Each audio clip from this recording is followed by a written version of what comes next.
Hello, beautiful people. We are back with our weekly horror panel, KillerCon, where we have killer conversation. Hope everyone is having a good week. We are about to get into all things horror because there's always something to talk about with horror. And as usual, I have a great panel for you guys, a great group of content creators, and I am going to bring them out so we can go ahead and get this thing going now. If there is anybody that is a complete encyclopedia on horror, who always looking at a movie or reading a book, whatever question you got, she knows the answer when it comes to horror. Miss K Blah, one half of Horror and Hooch podcast and the real fifth wall. Hey, Miss K. Hey. I'm so glad you have these talks. I feel at home when I can talk horror with people that don't think I'm weird. I feel like this is my tribe. You're definitely not weird because me and your mother had no sense of parental guidance and had us watching all kind of stuff when we was little. So we are going to get into it. And then we have one half of In Love with Horror. Now, him and his wife might not always agree on a movie, but if she tell him there's a spirit in the house, he gonna believe her, okay? AJ, thank you for being here. Thank you so much. I was on one of the recent Killer Cons, so thank you so much for inviting me back. Glad to be here to talk horror as always. Now, last but definitely not least, now he may have some unpopular horror opinions sometimes. He did a whole video on it, but welcome the, shall we say, king of horror, Cody Leach. Don't say that. I got to admit, when you were introing K and you said the encyclopedic knowledge, I was like, don't say me. That's not me. Thank you. Thank you for having me. I'm glad to be here. Yes, Kay. Yeah, I know she's an encyclopedia. She got it all down. I wouldn't give everybody that title. Are you guys ready to get into all things horror? Oh yeah, always. So let's go ahead and kick things off. Now, we like to have conversations that we don't typically see being had. Last week, we covered underrated horror icons because, people always talk about Jason, Freddy, Chucky, and now we are going to talk underrated masters of horror. And I got to be honest, when Kay first told me we should talk about masters of horror, I'm like, what the hell is a master of horror? But it's pretty much your John Carpenters, your Wes Cravens.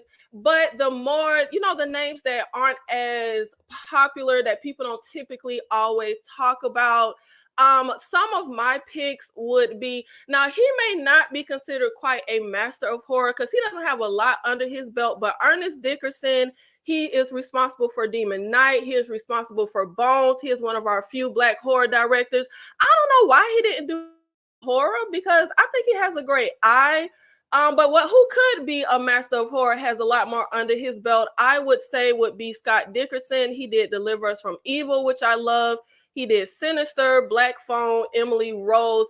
AJ, who are some of your underrated masters of horror? For me, I was thinking about this because I feel like it's almost weird also to say like underrated master because I mean if you're getting put in that class, that category, like you got to be not underrated in some ways. But so I was trying to think outside of the box, and one person that I wanted to pick was David F. Sandberg, and one of the big reasons was of course he got really popular off of the YouTube shorts, which I think is just a very inspirational thing in and of itself. But then he made, to me, two really dope horror films and is now coming back to horror after doing some superhero films. But I think that he has he really understands what makes horror great. I think both of his horror films that he did, feature films, were dope. Short films are great. And I do think that he can be put, or at least be introduced into this category as being a master of horror, especially with seeing what he does with this Until Dawn adaptation. But that's the name I'll throw out was David F. Sandberg. Now, I'm not one for video games, and I actually like Resident Evil, even though all the gamers hate it. But I'm excited for the Until Dawn. That sounds like really cool. If I remember correctly, that's the video game adaptation, right, AJ? Yeah, that's right. Yep, that Yeah, was the one yeah. that came out on PlayStation. I think it's on PC now too. But yeah, a little interactive horror game. I think it was pretty well received from critics and like casual audience. Yeah, I haven't played a video game since I was like 14. Like that's not my that's not my ministry. Cody, who do you think are some underrated masters of horror? Or like AJ said, can you be underrated and a master of horror? I think so. I think you could be a master of horror, like for some of us that really champion them, but they're not. They're not the Mount Rushmores. They're not the Wes Craven, the John Carpenter that everybody always talks about. So I had two names. One of them is Tom Holland, and he's the one who directed the original Child's Play. A lot of the elements that we know to be like integral to Chucky, like the voodoo aspect, the Charles Lee Ray storyline is all stuff that he actually like rewrote the script and put in there. Child's Play would have been entirely different without him. He also did the original Fright Night. He wrote Psycho 2, which to me is one of the best horror sequels of all time. He's got a very, very small footprint on horror, but like to have those three movies under your belt, I mean, to me, it's just like, damn, why haven't you done more? So he's one that I always throw out there. The other one is Tommy Lee Wallace. And this is the guy that directed Halloween 3 Season of the Witch, which I know not everybody loves, but those of us that do really like it. He also did the 1990 It miniseries, which has not aged well, but it's really important to me. That was the first movie that actually gave me nightmares. And so that's something that I hold pretty close to the chest. He also did Fright Night Part 2, which, speaking of underrated, very cool sequel that not many people even know exist, let alone have seen.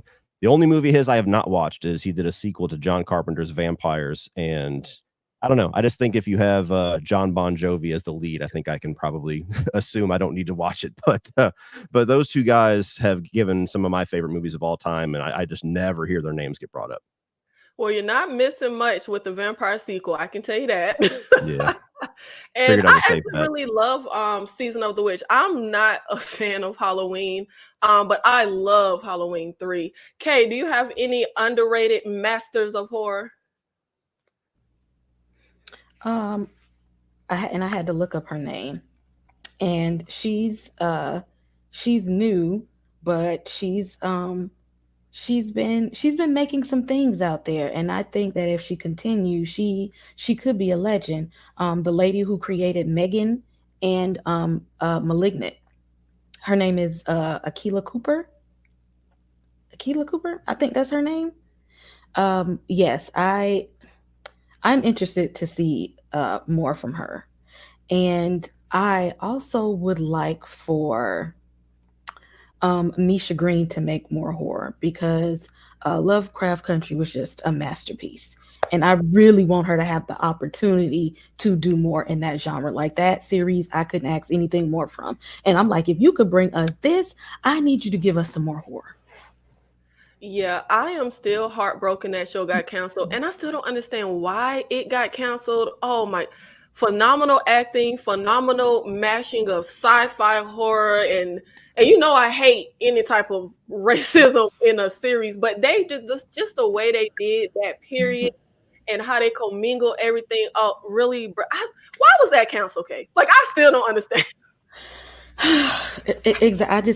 I that's why I want her to just come on back to the horror genre, because I know she got some stuff. I know she got some stuff written. I need her to come on back and give us something else. Now, I saw something really interesting. Now, I told y'all I was going to leave film Twitter alone, but it got me in a chokehold. Like, I'm trying, but it is You like got a sucked right drug. back in. The second I think I'm out. So I saw something on Twitter, and at first, I'll be honest, I had kind of a knee-jerk reaction. So I saw, you know how you see someone post something and then everyone is having a discussion. So, and I've heard this before where men say they don't like to watch action movies if the lead is a woman because they just can't believe that this skinny woman is beating up all these guys.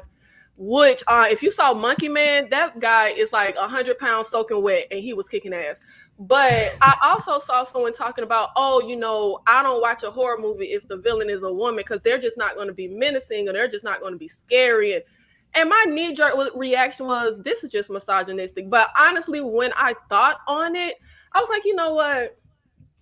it might be a little validity to can a woman be an effective horror villain, just in the sense of I do feel like we have yet to see like a really like gritty, ugly, like nasty, like Silence of the Lambs in a basement like type of female villain. And I feel like you can't be pretty, you can't be attractive. It's something where your face needs to like kind of be disfigured and scare people.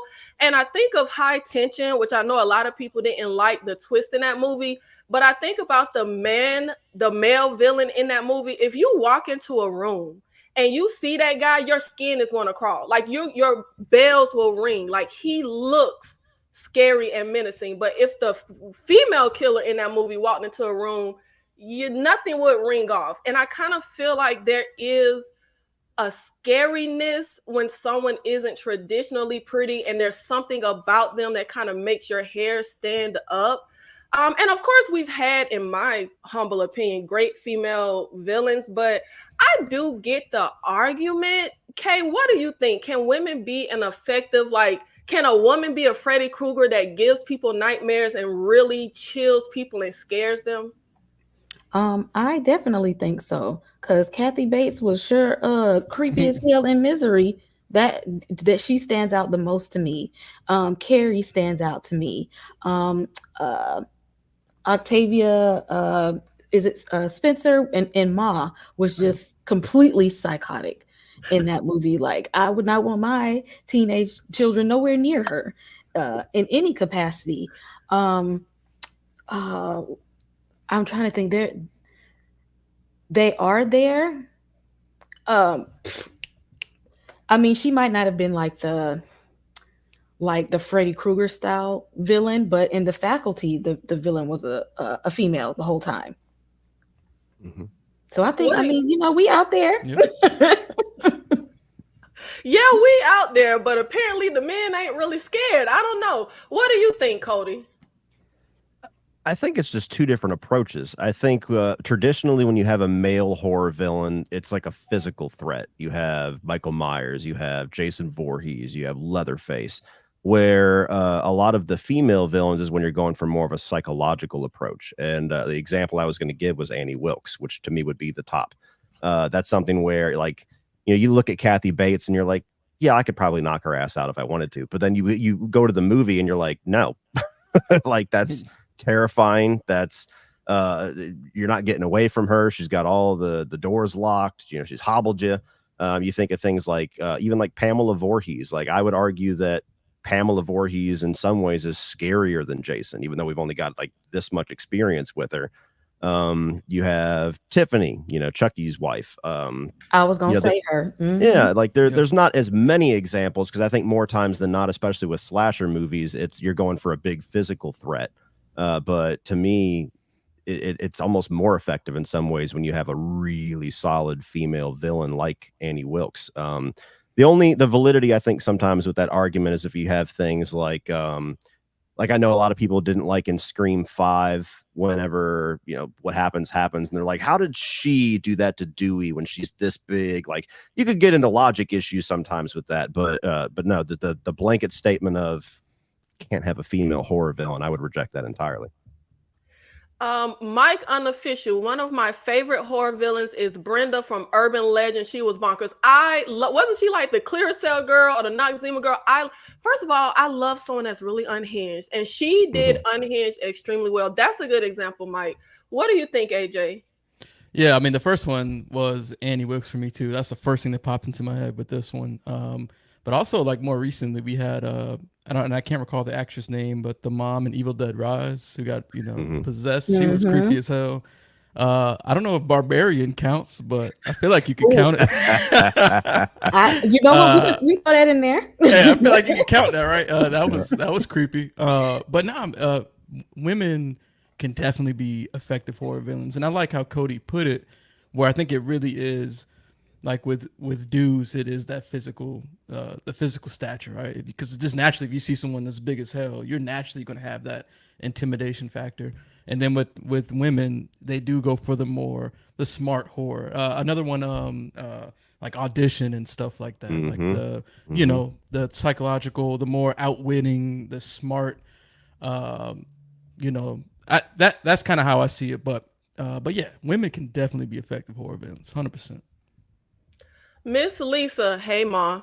But the best villain is the one you don't see coming. Ted Bundy proved that even though he is male, females can be a good villain.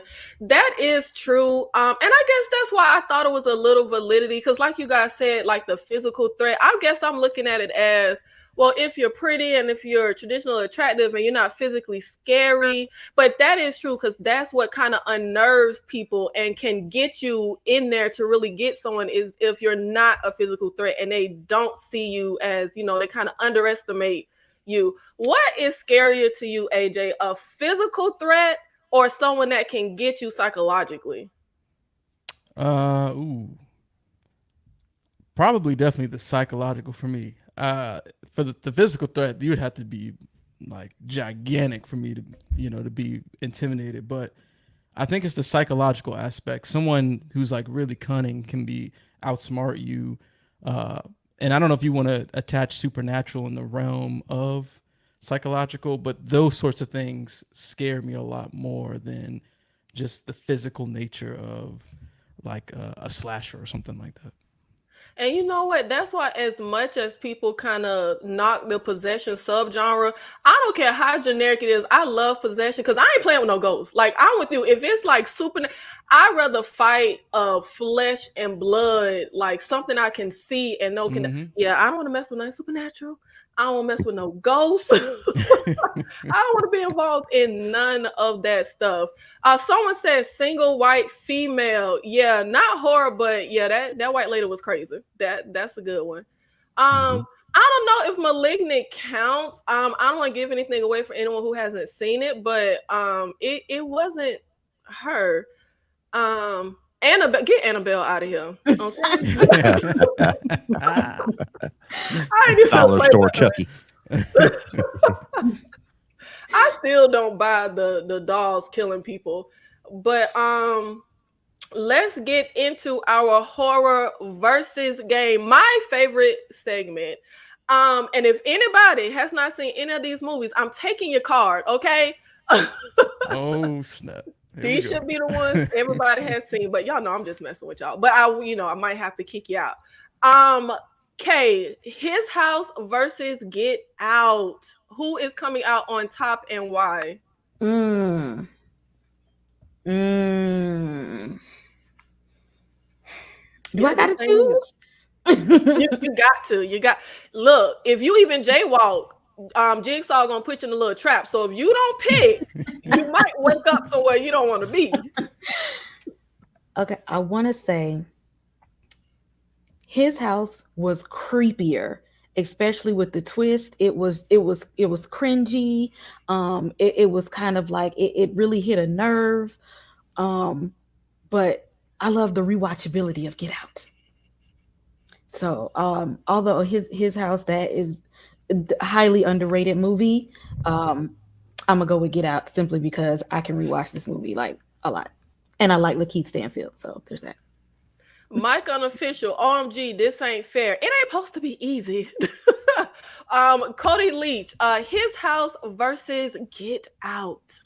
His House is the only movie that you show that I actually have not seen. So I don't know if it's fair, but I have a feeling that I would probably pick Get Out anyway because I genuinely love Get Out a lot. So I think it's safe to say I'd probably pick that.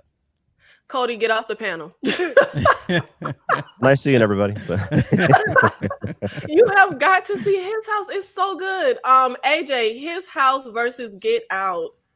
I kind of like how K-Block put it. I do think that His House has the creepier tone, but I think Get Out is just the complete package. Like I like how she said it's rewatchable. Of course, Jordan Peele's direction, the writing, the dialogue, the themes. It's just an all around complete package of a movie. So I gotta pick Get Out in this one.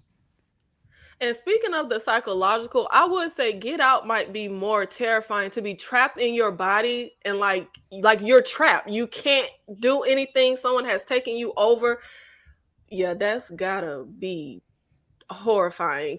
Okay, so coming up next, Nightmare on Elm Oh Street wow. 3 versus 4. I know where I stand. How about you, Cody? It's not even close. Dream Warriors all day, every day. I mean, look, I love Dream Master as a child. That was my favorite because I think it was the most colorful. It was like the MTV generation version. So I am a defender of it. But I mean, Nightmare on Elm Street 3, I think there's as many people that would say that's the best of the franchise as there would be that say the first. So it's not even a contest for me. It's Dream Warriors. What do you think, Kay? Oh, definitely. 3. That's the one I watch.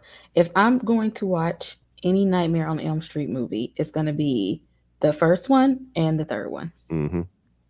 And if anyone didn't notice, the clip on our intro for KillerCon is actually from Dream Warriors. Welcome to prime time, bitch.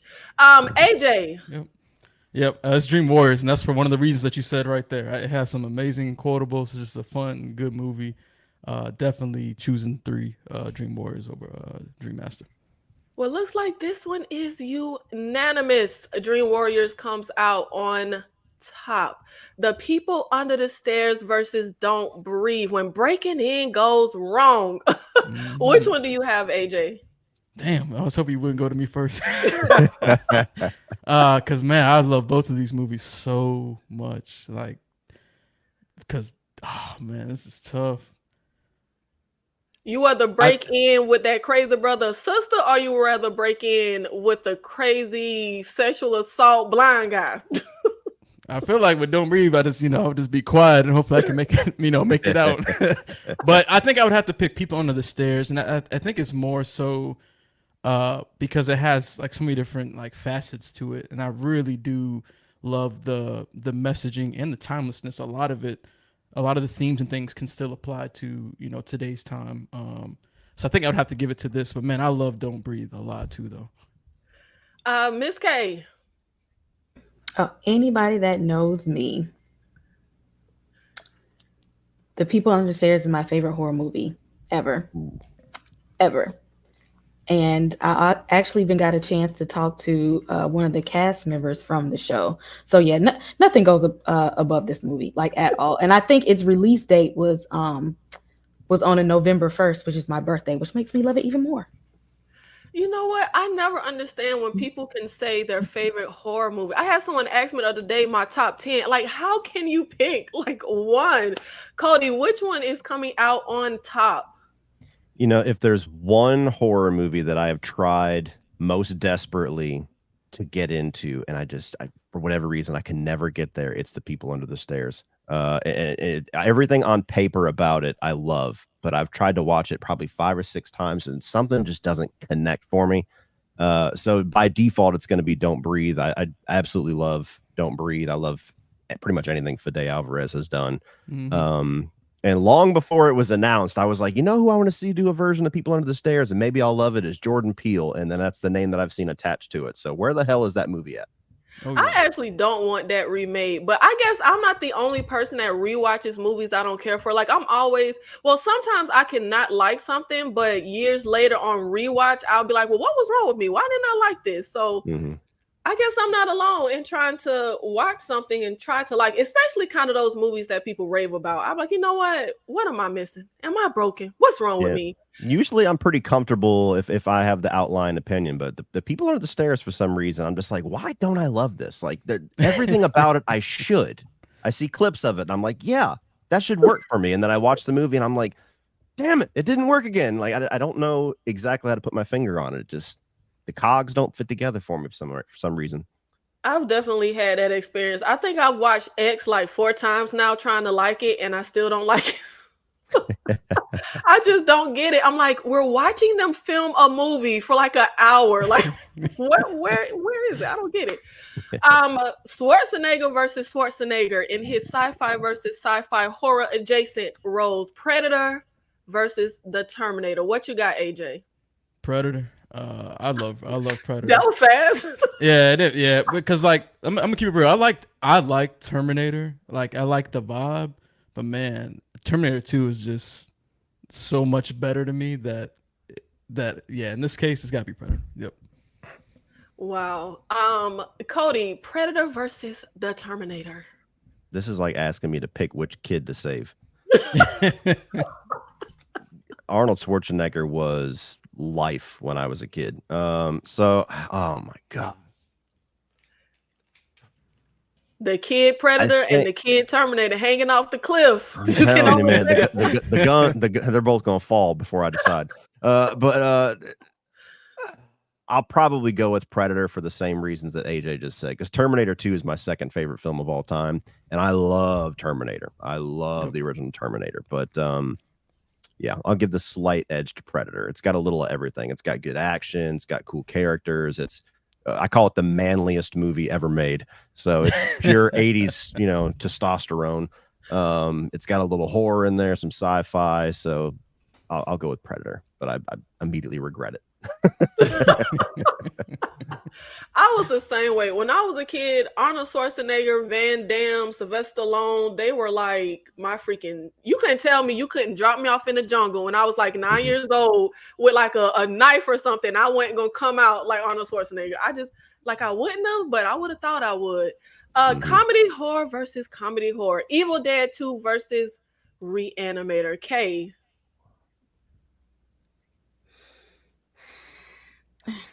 Hmm.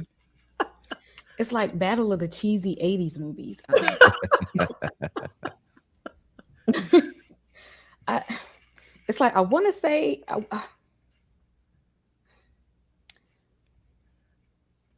for the The time Deadites or the Crazy Doctor? I'm gonna give it to Reanimator simply because that movie is just so unserious. It's just classic 80s foolishness. I'm gonna go with Reanimator. What about you, AJ? I think I'm gonna go Evil Dead 2 on this one because I like the Deadites. I like a lot of the concept and lore within it, and it just gets so ridiculous with Evil Dead 2, and then also it's just an interesting movie in and of itself to just be like a retelling, like and a better version almost, with it being like a sequel, but or number two. But I think I'm gonna give it to Evil Dead 2 in this scenario. Cody. Well, Evil Dead 2 is one of those titans where it's a lot of people's favorite horror movie, favorite of the franchise, but only one of these movies has a severed head trying to give some tongue action. So I'm gonna have to go to Reanimator. In all honesty, though, I'm one of those weird guys where Evil Dead 2, I like it, but it's actually my least favorite Evil Dead film. So Reanimator is one that I've only seen twice, but both times it's an absolute blast. So I would pick that one. You know what? You're kind of not alone. I'm be honest. I know every horror fan, this is blasphemy. I don't really like Evil Dead 2. Like it starts off good, but then when it gets real slapstick and we're trapped in that cabin and it's just going, it loses me.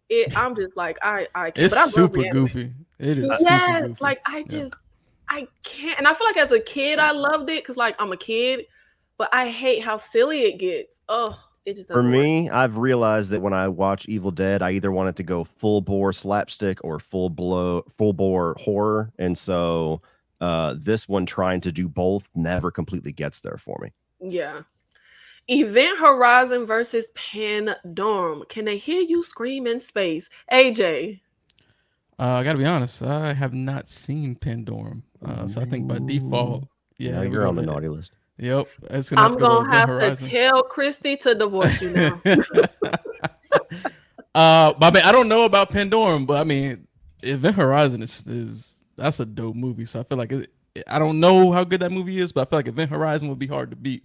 But yeah, what do you say, Cody? I said Event Horizon's better. Yeah, okay. See, I figured, but yeah, Event Horizon, man, that's a classic. That's one of the ultimate, sci-fi horror films for sure. And well, Cody, I guess we know your answer. Yeah, Event Horizon's pretty awesome. I mean, I think that's easily Paul W.S. Anderson's best movie, and I hate the fact that we'll never get to see like the full. Maybe it's even X-rated. There's like a hardcore cut of this that goes full Hellraiser that they cut down. And as good as the movie is by itself, I desperately want to see that. But yeah, that movie it's got a bit of an alien vibe to it, but it's really creepy. And like Sam Neill is awesome when he goes full villain in horror movies. And so, yeah, when you get to the end of that movie and it's the best Hellraiser movie that's not a Hellraiser movie. And it's better than most movies that are Hellraiser movies. That's facts. And I feel like it's really rare for me to kind of feel like there's kind of a little heart in the middle of a horror. But when they're like, Mama Bear, I'm just like, oh, save them. Kay. I'm with AJ on this one. Event Horizon by default, although I love Event Horizon because I have never seen this movie in my life. I cannot, not Kay. I cannot believe you haven't seen Pandora. I'm like, when did that come out? Like 2009, somewhere in there. It's been a while. Okay. It's pretty good. It ain't holding a candle to Event Horizon. I got to be honest with you. But. Well, it's good though. It's a really good little space sci-fi horror. Mm-hmm. I cannot believe I'm alone in this. Well, what would you pick, Nikki? I don't like to pick one movie over the other. I like for y'all to do it. That's not even fair. Come on, the ledge. No. Right. Yep. I honestly really, really love Pandorum. I think that is a 5-star movie. And I also really, really love Event Horizon. I like to make y'all pick. I'm a Libra. I'm indecisive. I really think they're both really, really. I think I wouldn't say you guys would like it more than Event Horizon, but I think y'all would really enjoy it. I think it's really, really solid. Okay. Werewolf versus werewolf. Dog Soldiers versus Underworld. Cody. I don't like Dog Soldiers at all. What? And I know I'm in a minority with that one. I watched it. I've seen it twice. The first time I couldn't get into it, but we did a werewolf vampire episode of 31 on 31 last year.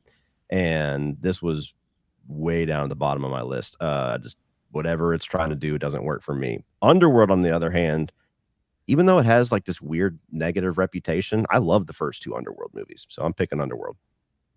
Wow, I can't believe you don't like dogs. Well, I'm glad I'm not the only one who doesn't like fan favorite movies. AJ.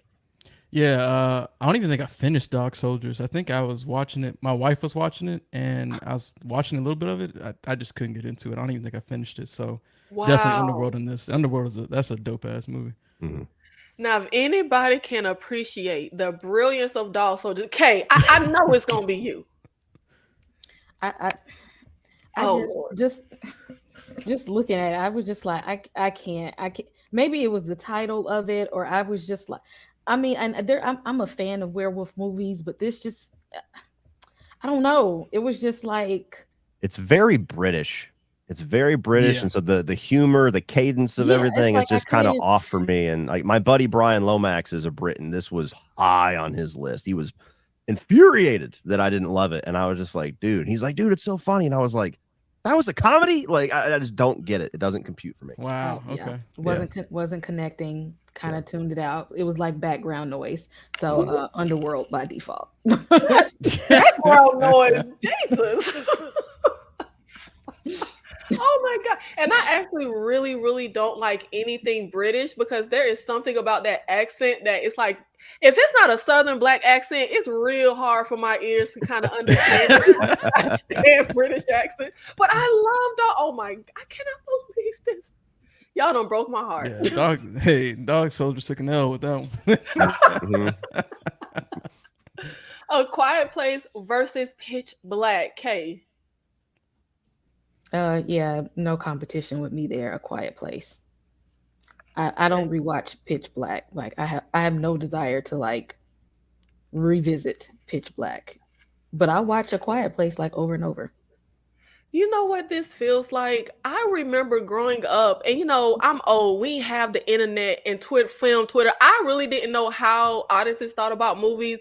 And then when the internet came, I was like, everyone hated Scream 3. I love that. That's how I feel right now. Like, what? Pitch Black is a freaking classic. AJ, come on now. I know you got it. I'm sorry. But look, I like Pitch Black. I do actually like Pitch Black. I like that whole I like the lore. I like, Chronicles of Riddick. Like I like those movies. But A Quiet Place, man, there was that was just a very special movie. How they worked with the audio, the silence, just the story, and then what they did, being able to say so much without really saying anything at all in in a movie like this, where you can really connect with the characters. Like, it was deep. I gotta give the Quiet Place on this one. Wow. Cody. Pitch Black is fun, but Vin Diesel and his goggles ain't putting up with the Quiet Place at all. The Quiet Place, hands down. I really love those first two movies. I enjoyed the last one too, but all three of them are good. And I actually rewatched A Quiet Place last night with my daughter, and she's only 7, and it was hilarious watching that with her because she's so unfiltered, and so she just says what everybody in the theater was thinking because everybody's trying to be real quiet. So as soon as she sees Emily Blunt's belly, she looks at me and she goes, "That's stupid. The baby's gonna die immediately." And I was like, "Yep, that's what we were all thinking." Yep. I just watched it with Christy for the first time before day one came out, and she said the exact same thing. She looked at me and was like, "Why the fuck would they, have a baby during this time?" I'm like, well, That honestly irked me. So I feel like no parent, I don't care if you're in a grocery store, I don't care if you're in Disneyland, no parent is letting the youngest child walk. Every parent wants their eyes on their child, particularly in a post-apocalyptic alien world. Yeah, that was crazy. Mike Unofficial, I think A Quiet Place is the better movie, but I can rewatch Pitch Black more. You know what? I feel the same way. I feel like I think Quiet Place is a better made movie, even though I do think Pitch Black is very, very good. But I think Pitch Black has more rewatchability for me personally. I love Vin Diesel. Okay, I don't care. If I want to that's see really Vin all it Diesel, is. I'm gonna go over to Fast and Furious. That's what. See, then I can see him. I can see Paul Walker. I can see Rock. I can see all exactly. I'm not rewatching Pitch Black. Oh my god. I like the goggles, okay? Whoa. Psychological horror versus psychological. 7 versus The Silence of the Lambs. I feel like these are like one of the best movies ever of all time. That's my personal opinion. Kay, who's coming out on top? Nothing beats it puts the lotion on its skin, or else it gets the hose again. You ain't gonna get better than that. I'm sorry, with the Silence of the Lambs, Buffalo Bill all day. I really want like a female, and that's what I was thinking about with that female horror. I want a Buffalo Bill, but a female. I just want I think Charlize Theron came a little close in Monster because she was so ugly. I just want because I feel like you're always ugly or deformed in the face as a male villain. I want a really ugly, deformed, look like she doesn't bathe, just disgusting, killing for no reason, sitting in the basement type of female villain. Cody, which one is coming out on top? Oh man, if I thought the Arnold Schwarzenegger one was a bitch, this is I mean, these two are literally the best of their subgenre, in my opinion. But I'll give the edge to 7. You can't go wrong with either one of them, but for me, just the way that 7's third act goes to me is like unprecedented. Like, I don't know. I wish I could see that movie in theaters when it released, like back in the 90s. I just want to see people's reaction. A movie where you're hunting a serial killer, and then 2/3 of the way through it, the killer just reveals himself. And then you're like, now what? And then what it has in store for you is just insane. Now, I know I saw 7 in theaters with my mother, but I cannot remember the audience reaction. I wish I could. AJ. Yeah, man, this is tough. They're pretty much tip for tap for me. But I think I will give it slightly to 7 just because of some of the certain sequences and moments in the film that are so ingrained in my mind. Like the dude in the bed and, of course, like Cody said, that final act and stuff. I think I would give the edge a little bit to 7. But honestly, I feel like it can go either way depending on the day with these two movies. Did you guys know Denzel was supposed to play Brad Pitt's part in 7? But he found it too satanic, and then he saw the movie and he was like, damn. Yeah. Who dropped the ball more? Will Smith not doing Matrix or Denzel not doing 7? Will Smith. Yeah, Will Smith, 100%. I got some nostalgic defense for Wild Wild West, but I mean, the Matrix, Neo, that's like a That changed the game. That era movie, defining character. exactly. That It movie literally changed changed the the game. whole game. I could rewatch that whole trilogy. I ain't thinking about that new one, but I could rewatch that trilogy anytime, any day. I could just put it on. Another one Now of I my can't with the favorites of trilogy. all times. Yeah, only the one I only acknowledge the Matrix. I don't acknowledge nothing else, but I love the Matrix. Come on now, Will. I thought you had better taste than that, buddy. The Lost Boys versus Near Dark. Vampires versus vampires. Who's coming out on top, Cody? Well, the Lost Boys is one of the movies that I often like. My number one horror film of all time is always either John Carpenter's The Thing or The Lost Boys. Near Dark is great, but The Lost Boys is a movie that I've loved since I was a kid. I've watched it so many times, so that one's the one for me. It's got everything. It's got style. It's genuinely scary, and some of the vampire sequences. It's got great characters. The soundtrack. It's like it's the perfect snapshot of like the worst version of the cool 80s, like where the hair's all mullets and over the top style, but it just never doesn't look cool. It looks ridiculous and awesome in equal amounts. What you got, Kay? Now I don't even know why you put the Lost Boys up against Near Dark. Why? Bringing I a mean, you know, gun to another you it. could have threw any other vampire movies together, but the Lost Boys, because the Lost Boys is gonna come on top of every vampire movie for me, except maybe Blade. I would put maybe those would be neck and neck. But if you compare the Lost Boys to any other vampire movie, it's always gonna be the Lost Boys. I actually don't. I'm not the biggest fan of the Lost Boys. I feel like I would like the Lost Boys a lot more if the vampire hunter characters were. I'm really not the biggest fan of like comedy in my horror. I feel like if those vampire hunters weren't such dopes, I might could get into the Lost Boys a little more. But and I also don't really. I'm not the biggest fan of Near Dark either. Which one you got coming out, AJ? It's gonna be Lost Boys as well, just for a lot of the same reasons everyone already said. It perfectly encapsulates like a generation within that film. So I got to give the Lost Boys. Struggle Reviews TV, The Lost Boys. Hello. Okay, Yep. we got you, Tyra. And Tyra was supposed to be here with us, but she has been without power for an entire week out in Texas due to the storm. So Oh man. I know you out there struggling, girl. I wish you was here, but I hope y'all get everything situated from that storm. Yeah, hope y'all are doing all right. Now, hold on, Vic. We're not talking about Blade. Demons versus the Return of the Living Dead. Now, if there is one subgenre in horror that I would eradicate, it would be comedy horror. I cannot stand it.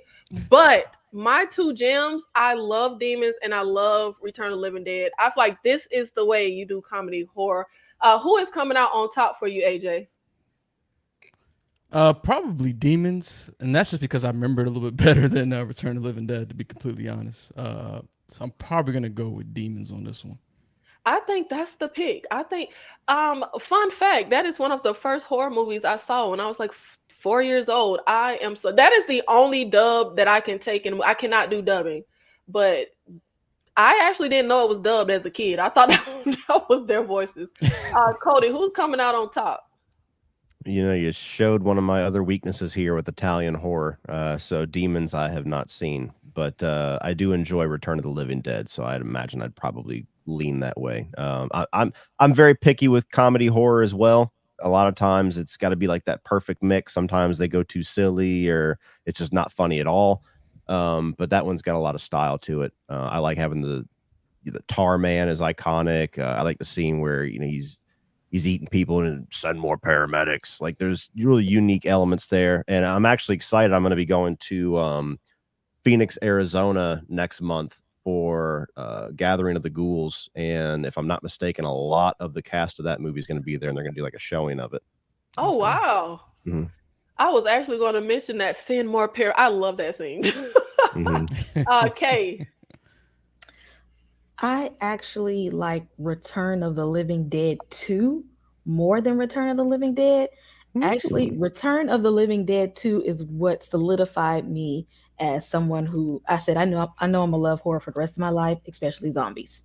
Like I don't know because and it was so silly. I love Return of the Living Dead too. So just off the strength of that, I'm gonna go with. I mean, I watched Return of the Living Dead, but the second one's always better. But for this versus, I go with Return of the Living Dead. Do you like the third one? No, it's just the second one. Just That's the my second favorite. one?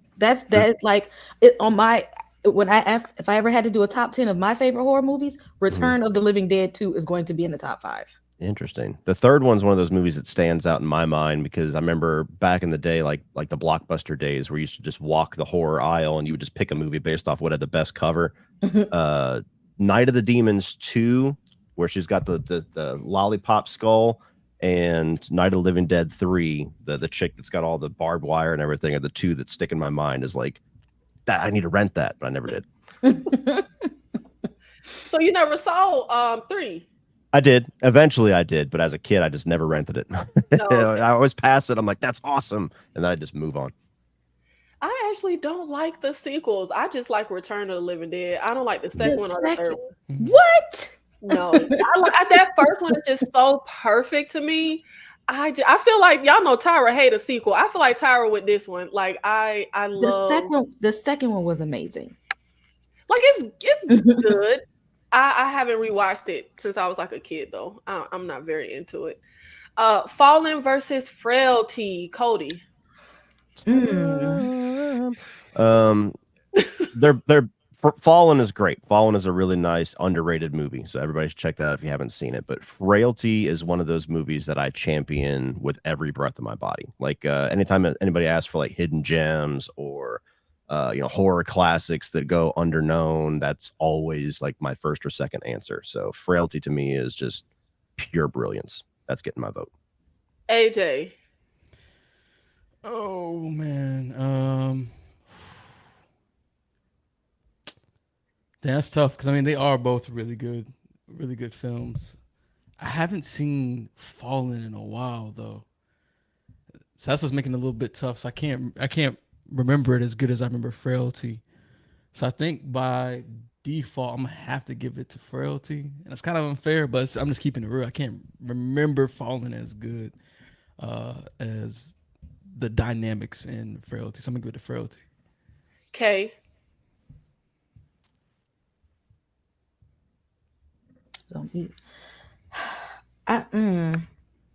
That's a hard one because Fallen was one of those movies. I remember watching this movie with my parents and being into it at like a young age, and I'm like, I don't think my daughter who's 8 would sit and watch something like this with me because it ain't colorful enough. They not singing. It's a movie you really have to like sit there and like really get into.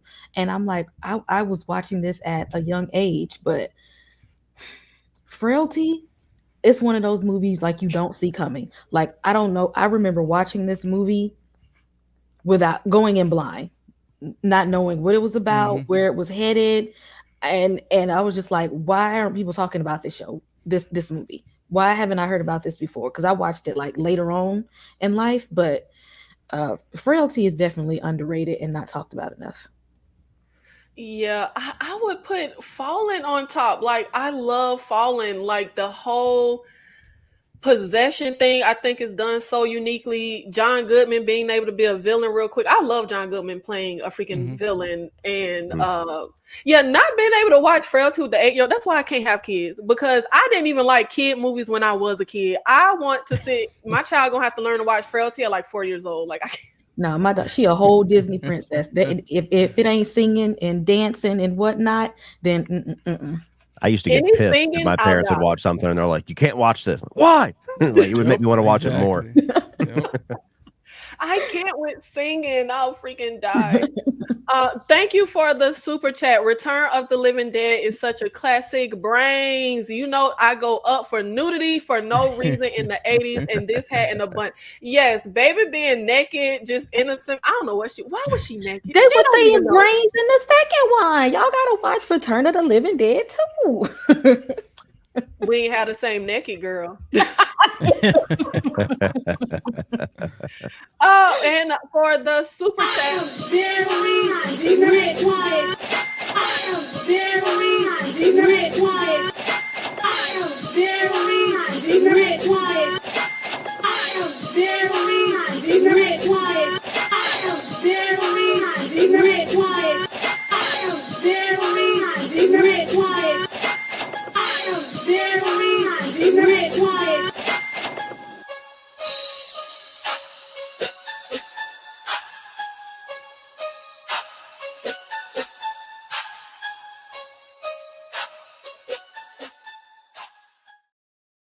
Who wants to go be naked in the graveyard with me? Like, let's just go be naked in the graveyard. Is I Michael B. am. Jordan in the graveyard? Oh, no.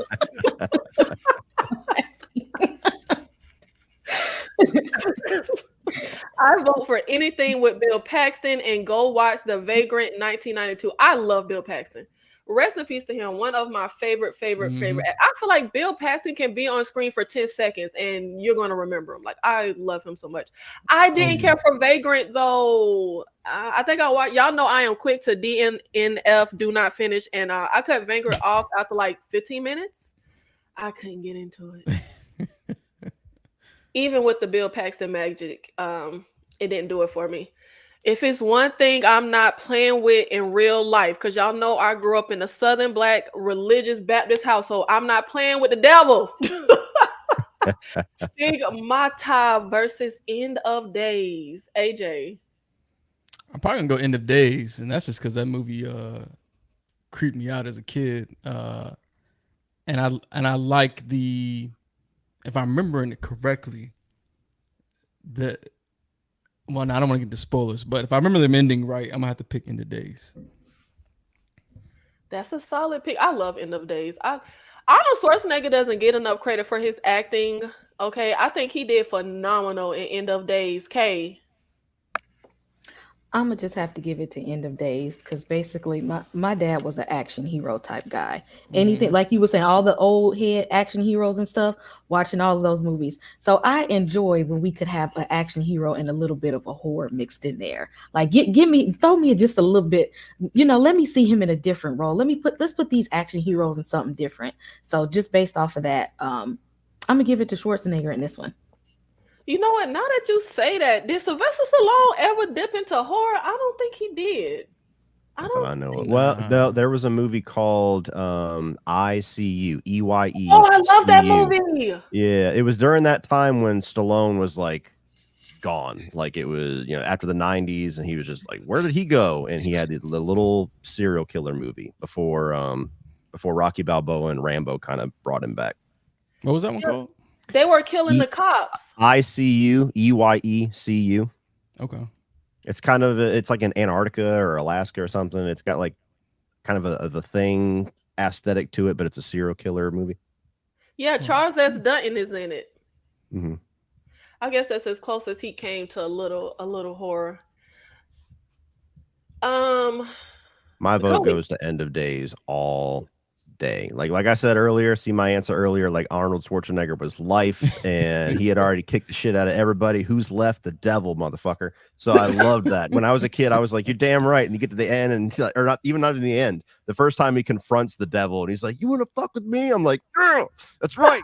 You ain't beating Arnold. And so I love End of Days. Stigmata's creepy, but yeah, End of Days. That's one of those movies you were talking about. Didn't realize people hated it till you logged on the internet. And that was when I was like, how do people not like End of Days? It's the shit. Yes. Oh my God. They trash End of Days. And I'm like, do I have bad taste? Because this movie is amazing. Mm-hmm. I can't think of too many flaws with End of Days. I really can't. I love that movie. Just the CGI is a little dated. I mean, that's the only thing I could say. But I mean, fuck, it was 1999. Like, I don't know. I love it.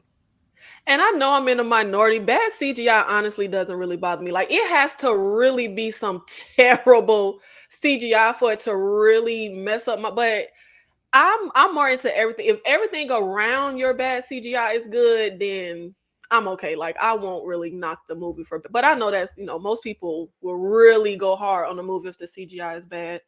It doesn't bug me so much. It doesn't bug me so much like later on, like this one where it's just dated now. Doesn't bother me. It bothers me when it looks like shit the day it released. Like when you look at like the Mummy Returns or something, it's like, what the fuck is that? Those are Brendan Fraser's Mummy. Yeah, when they had The Rock and they didn't have time to finish, and he just comes out looking like a PS2 graphic. That was rough. Mm-hmm. Now that's one of those examples of it gotta really be bad for me to really yeah, Mm-hmm. that was pretty freaking bad. Did I go to everyone? Yeah, I think so. Okay, y'all know I be running my mouth, and then I did a lot of acid when I was young, and my memory is decrepit. So, road tripping gone wrong. The Hills Have Oh Eyes wow. versus Joy Ride. K. Mm-mm. You ain't gonna make me choose. Mm-mm. Mm-mm. Mm-mm. Mm-mm. You know what? I actually liked The Hills Have Eyes 2 better. Um, and I can quote Joyride just line for line. So I'm gonna have to give it to Joyride because if I so, as soon as this movie is on, I'm just reciting just the whole thing automatic. That's how many times I've seen it. Mm-hmm. So Joyride. You know what? The Hills Have Eyes 2 is actually pretty solid. Lee Thompson Young was in there. It's just a fun, like, Mm-hmm. entertaining way to So kill it makes time. me It's not a sad when I watch it. masterpiece. I know. Like Chet Jackson, no. I loved him. Rest in peace. You could not tell 16-year-old me that I was not going to marry the famous Jet Jackson. That was my husband. Facts. Cody. The Hills Have Eyes remake is solid as hell, but I got to give it to Joyride by quite a bit. Like, The Hills Have Eyes is not a movie that I would be in the mood to watch very often, but Joyride I could watch constantly. Any It's day. quotable, it's Mhm. genuinely creepy, and it's very funny. Like, God, I miss Paul Walker so much. So you got Mhm. that in there, and then Steve Zahn, I've always been a huge fan of, and he is just hilarious as the older brother, and their chemistry is just off the charts. Is a total brother relationship. You believe it instantly, and I just love the story with Joyride too, because I don't know if you guys know there's an entirely different third act that was originally released. Like if you have the Blu-ray or the DVD, it's on there. Like everything after they sit down in the diner naked to order the hamburgers, there's a totally other version of the movie, and it's solid, but then they reshot the whole movie and added all the stuff at the hotel where she's strapped and got the gun in front of her, and all that was reshot. So every time I watch the movie, like I like watching both versions.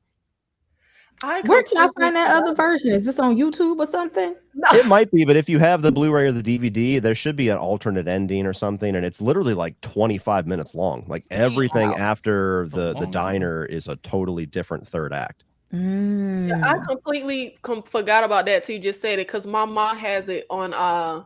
She owns it, and I forgot. Mhm. You're right. I can't believe I forgot about that. Yes, I don't know if you can like find. You might have to find it at like a thrift shop, like someone who already had it, because I don't know if it's still in circulation. But yeah, my mother has that.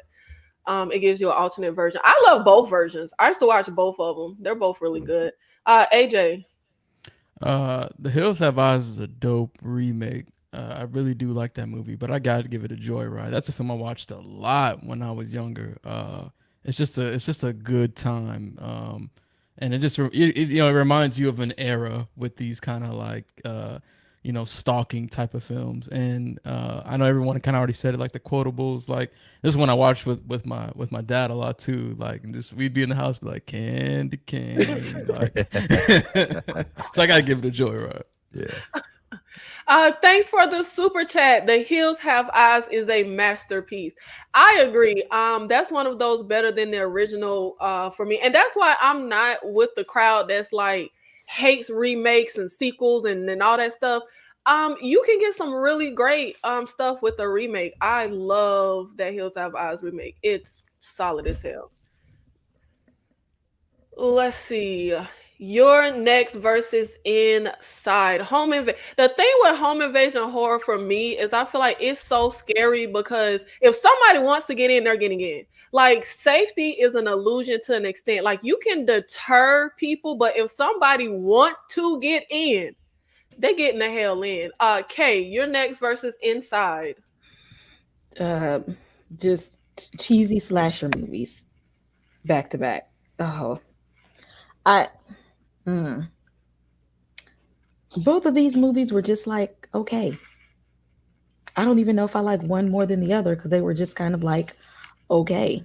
Now wait, did you see the American remake of Inside or the original foreign version? Which year were they? They were neck and neck. You know how they was remaking the Japanese horror like a year later? That's how they did the Inside remake. It was like mid 2000s. Was the original foreign one, and then like a few years later, they made the Oh yeah, American. I didn't watch the foreign one then. Mm-mm. Okay, okay, yeah, the American remake is terrible. Yeah, that's something like these. Both of these are just not. I don't know. They're just there's nothing wow about them really. But I mean, your next they wanted it to be something more, but it was just okay. I guess I'll give it to your next, but neither one of them was just like wowed me. Mike Unofficial, you're next for me, but Inside is one of the wildest movies I've ever seen. I'm telling you, that foreign like I feel like I can't stand America remaking foreign stuff because America is never gonna really go for the jugular and really go there Hmm. like foreign movies will. Yep. Definitely the like it was so unexpected, it was so brutal. Cody, you're next versus Inside. Oh wait, but you said you're not into foreign horror, right? No, Italian horror Oh, okay. specifically, like giallo movies. That's my one like weakness that I just haven't really explored too much. I'd give it to your next on this one. I'm not somebody that like I wouldn't throw either one of them in like in my favorites of all time. But what I love about Your Next is that it's a movie that really like sells itself as one thing. Just okay, creepy little home invasion movie, and that's just the setup. And what it actually is just like an origin story for like one of the most kick-ass final girls we've had in a long time. It's just a movie about her kicking the shit out of everybody. So I liked how that kind of surprised you. And I talk about the movie anytime we talk about Final Girls because to me she was a standout. I think Aaron is the name of the character. Yeah. AJ. I've actually never seen Inside. It's one that's always been on my list because I've heard how crazy that foreign original film is. Uh, so I couldn't give it a fair shake here. But based off all the things I've heard, I know it's a film I would really like, but it's just one I just haven't gotten to yet. Yeah, I think you would like it. I like it. It's insane. It's very it's crazy. I don't want to say like just going blind. I don't really want to say much, but yeah, I think you would Yeah. like it. But I would have to give it to Inside, and I really love Your Next. Like I actually really enjoy that movie. I've rewatched it a lot, but I think that original Inside, my God, I would say that's one of the best horror movies ever. It Follows versus X, two movies I absolutely hate, but I know everyone knows. AJ, Man, it's been a while since I've seen It Follows, but and I've recently rewatched X in anticipation for Maxine, so it's a little bit fresh in my mind. But I do remember being a little bit more creeped out by It Follows. Like there's some specific sequences that are kind of ingrained in my memory, and I really like the concept of this. Um, so I feel like I'm probably going to give it to It Follows just because of some of the more like creepy factors. But I do enjoy X though. I did like X. K. Yeah, I ain't even finished X. Like I got to the point where the old lady was wilding out, and I said, "What is all the excitement about this movie?" I'm still trying to figure out why people love this movie. I'm glad it ain't just me. I don't get it. I'm just like I don't get what the buzz is. Like because I didn't even I there was nothing special about X for me. I didn't even watch the sequels of it because I'm like maybe I'm missing something and I need to rewatch, but I didn't get it. Um I I did like the concept of It Follows. I mean, it had its flaws. I'm not a fan of the end, but I really liked that one scene where the girl just walks up to her on the beach and starts attacking her out of like nowhere. I really like that scene because it's like because it's like you would most horror villains they look suspicious or people are gonna be like running from them, but like they literally just like walk right up to her and went in with Yep. the attack. And I really love that scene in the movie, so I'm gonna have to give it to It Follows. Now you didn't see the end of X. That's the best part of the movie. That's the only damn action in the movie. You cut it off right when Hey, something was hey, in no, the movie got some action, just not, it's got there. different types of action. I was waiting for the other action. I was waiting. Like, Well, like where we're is it? literally Are we like getting we're there? we're spending the movie watching them film a movie, and I'm literally like, "Where's the horror?" Like we're just And that's watching them film a. exactly. I was like, are we gonna get there? Now I will say I thought Pearl was a little slowly paced for my taste, but I actually like Pearl. I like that more than X. But yeah, I just couldn't get into X. Cody. I love them both, but I'll give the nod to X, and I'll explain why X is awesome. So, what I love about X, I've seen this movie probably 5 times. I watched it in the theaters not even a month ago. They had like a fan screening with like the first 5 minutes of Maxine, and then after seeing Maxine, I actually watched X with my wife because I wanted to watch the trilogy like in chronological order with her. So what I love about X is that for me, it's like a really smart way of paying homage to like the dirty 70s exploitation style slashers while also kind of trying to like deconstruct and send it up a bit. Like there's a very self-aware thing in the movie where the nerdy director's like, I want to prove that you can make a good dirty movie. Yeah. And that's kind of the whole mission statement of X. So like I get the criticism, it takes a while to get to the horror if that's what you're really there for, but to me it builds a really nice sense of dread. Like that scene, like even the camera work and everything where Mia Goth is swimming in the lake and then you just slowly see that gator come into frame, the Pearl just lurking in the background, and very odd how like they structured it where we don't even know who the hell Pearl is or why Pearl is when you watch X for the first time.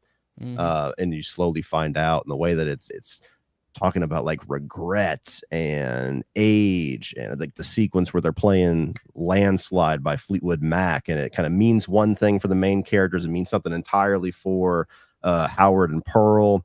And I could go on for hours, but X absolutely works for me. That's the biggest surprise by a landslide for me because I wasn't really in love with A24 at that point, but one of my favorite horror movies the last number of years.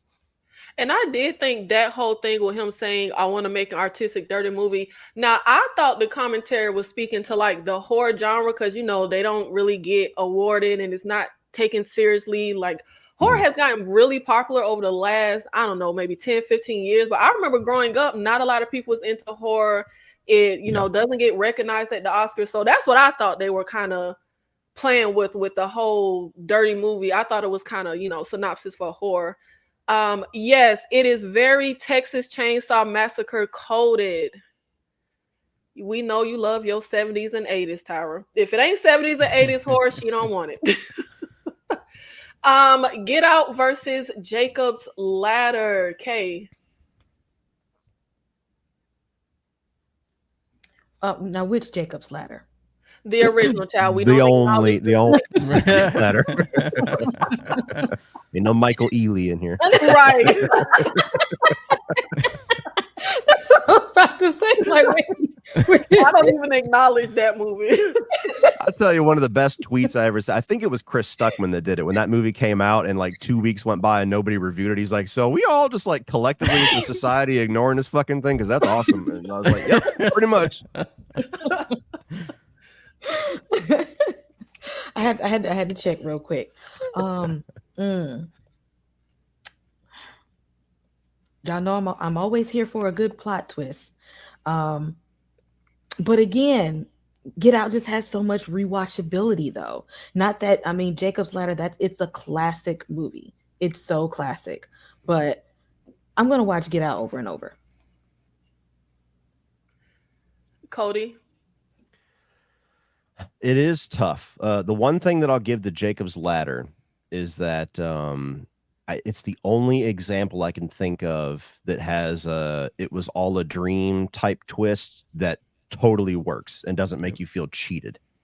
So Jacob's Ladder is a classic. If you haven't seen it, check it out. But I have to give it to Get Out too. Like Jacob's Ladder is a movie that I've only seen probably 3 times in my life, and I just don't find it to be a movie that I really crave to rewatch all that often. It's Get like once Out, you see the twist, we yeah, got it, you know. exactly, and it's a very it's very psychological and dark and kind of grimy, and so you got to be in the right mood for it. It's like a specific recipe. Where Get Out's got a little of everything. It's got the creep factor. It's got incredible directing and camera work. It's got comedy, and so yeah, I'd probably rewatch Get Out a dozen times before I would watch Jacob's Ladder again, and I love Jacob's Ladder. So And see, I like how dark Jacob's Ladder is. If it's a movie that makes me want to just jump off a bridge, like that's my favorite. Like if it's just really dreary and downtrodden, I love that stuff. AJ.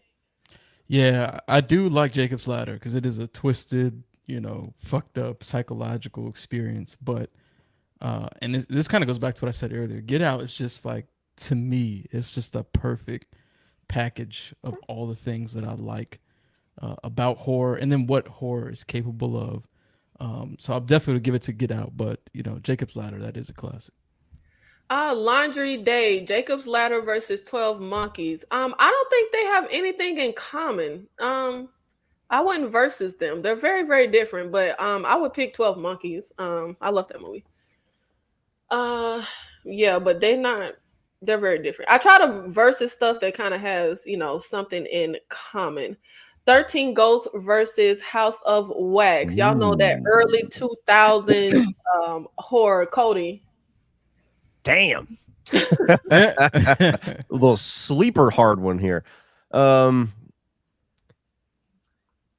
probably would have to give the edge to 13 Ghosts just because I feel like there's so much like embedded lore in that movie that goes really underappreciated. But House of Wax to me is a really underrated movie. It got a lot of shit and people ignored it and just dismissed it because Paris Hilton was in it, and it's so good. But yeah, 13 Ghosts, I mean, that's when I was a preteen. I mean, I remember renting that movie and watching it constantly. I remember the DVD special features had like little origin stories for all the 13 ghosts. That was really cool. And I've always thought that would make like a really cool little TV series somewhere where every episode is like based off of like the creation of one of those ghosts. So I'll give the edge to that one, but you can't go wrong with either one of them. That's my childhood right there.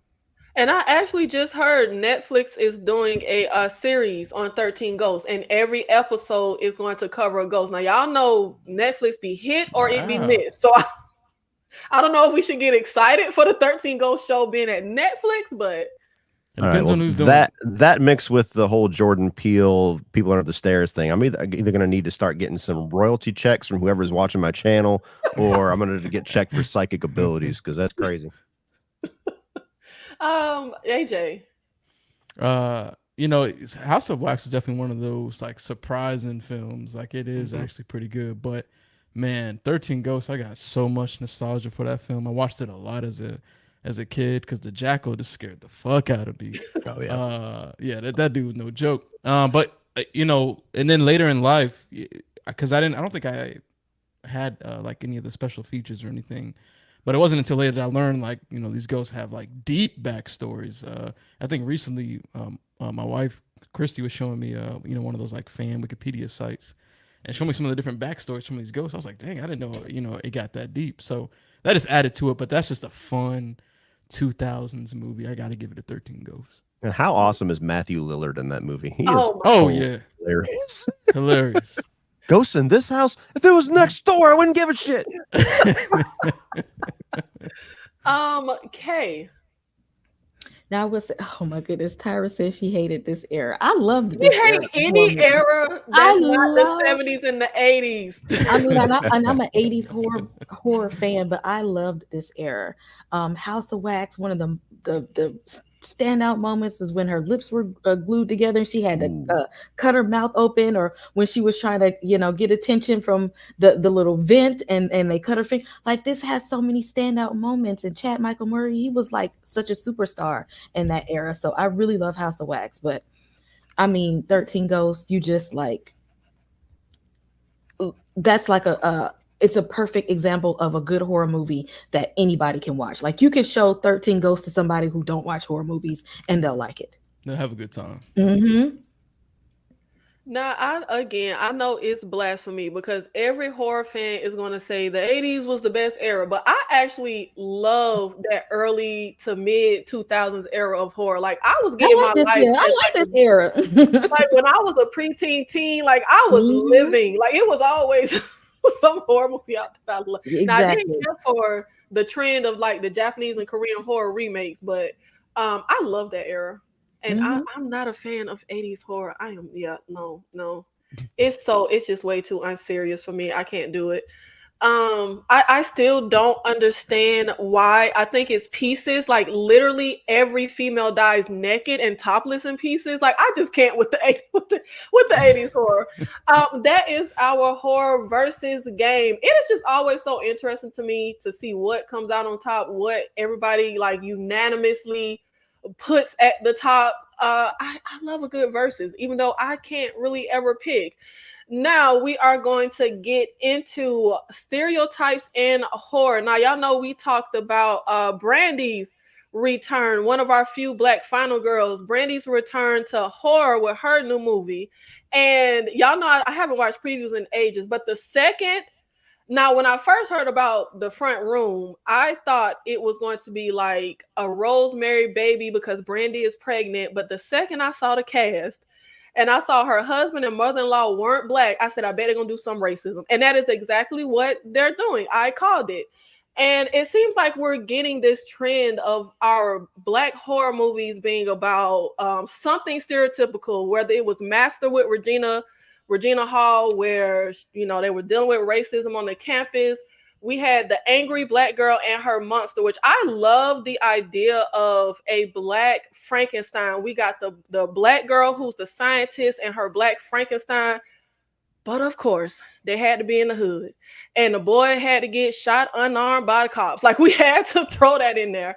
And then we have the upcoming horror movie, The Legend of Johnny Jones, that is set in the projects. And the black kid has only known poverty and abuse all of his life. And he embarks on a killing spree. The Southern Haunting is a period piece where they got their 40 acres. Like I'm like, what is with this trend of it's like horror loves a stereotype. And of course, I was so happy when we got Parallel this year, which is a black sci-fi movie where the characters are just characters in a sci-fi plot. Like it has nothing to do with their race.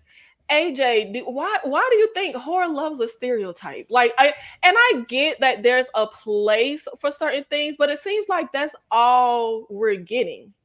Yeah, I agree, and I think we talked a little bit about this in the last Killer Con that I was on, where I do think that there's a space to have films, especially ones like Angry Black Girl and Her Monster, because I actually really did like that film, and I feel like that one felt more personal in the sense that it came from a place from like where someone actually had experiences within that story. Uh, but I don't know. It does seem like a lot of the times all we're getting is, when if it. I'm gonna speak from movies that involve black people. It typically deals with either, like you said, somebody in the hood in the projects, or something racism related or slave related. I don't. To be honest with you, I'm not really sure why the majority of the horror content leans that way. I don't know if it's because it's easy to pick that because it's, you know, horror in and of itself, or I honestly don't know because even recently, like a series that I do like, the them series, both those seasons. I did like those seasons, but even both those seasons have a lot of the heavy, racism connotations. And maybe it's just the fact that that's an easy go to because it's naturally horror, true horror within itself. I don't know if that's what it is, but I would like to see a little bit more diversification within the pool of, you know, anybody really being involved with horror. Yeah, I couldn't even finish them. It was so freaking heavy handed. Yeah. Kay. I mean, Us was a good example of just a horror movie that had a black family in it. And of course, you know, uh, racism exists. It's gonna be there, but that it's not every day. Like I don't just walk down the street and just get called slurs and stuff. Like I'm not peeking through my windows trying to make sure ain't nobody putting a cross on my like that's it's gonna happen, but that's not my everyday life. That's not what I live in fear from. I'm more afraid of that I'm out here in the country and I don't know what's out here. Okay, that is I am out here in the woods. All that other stuff they can keep, like we can. And I, like I said, I get, because that's just a part of just the culture. It's going to happen with any diverse groups, but that is not our everyday life. That is not everyday life. Everybody ain't in the hood. Everybody ain't running from the police. I have never ran from the police in my life before.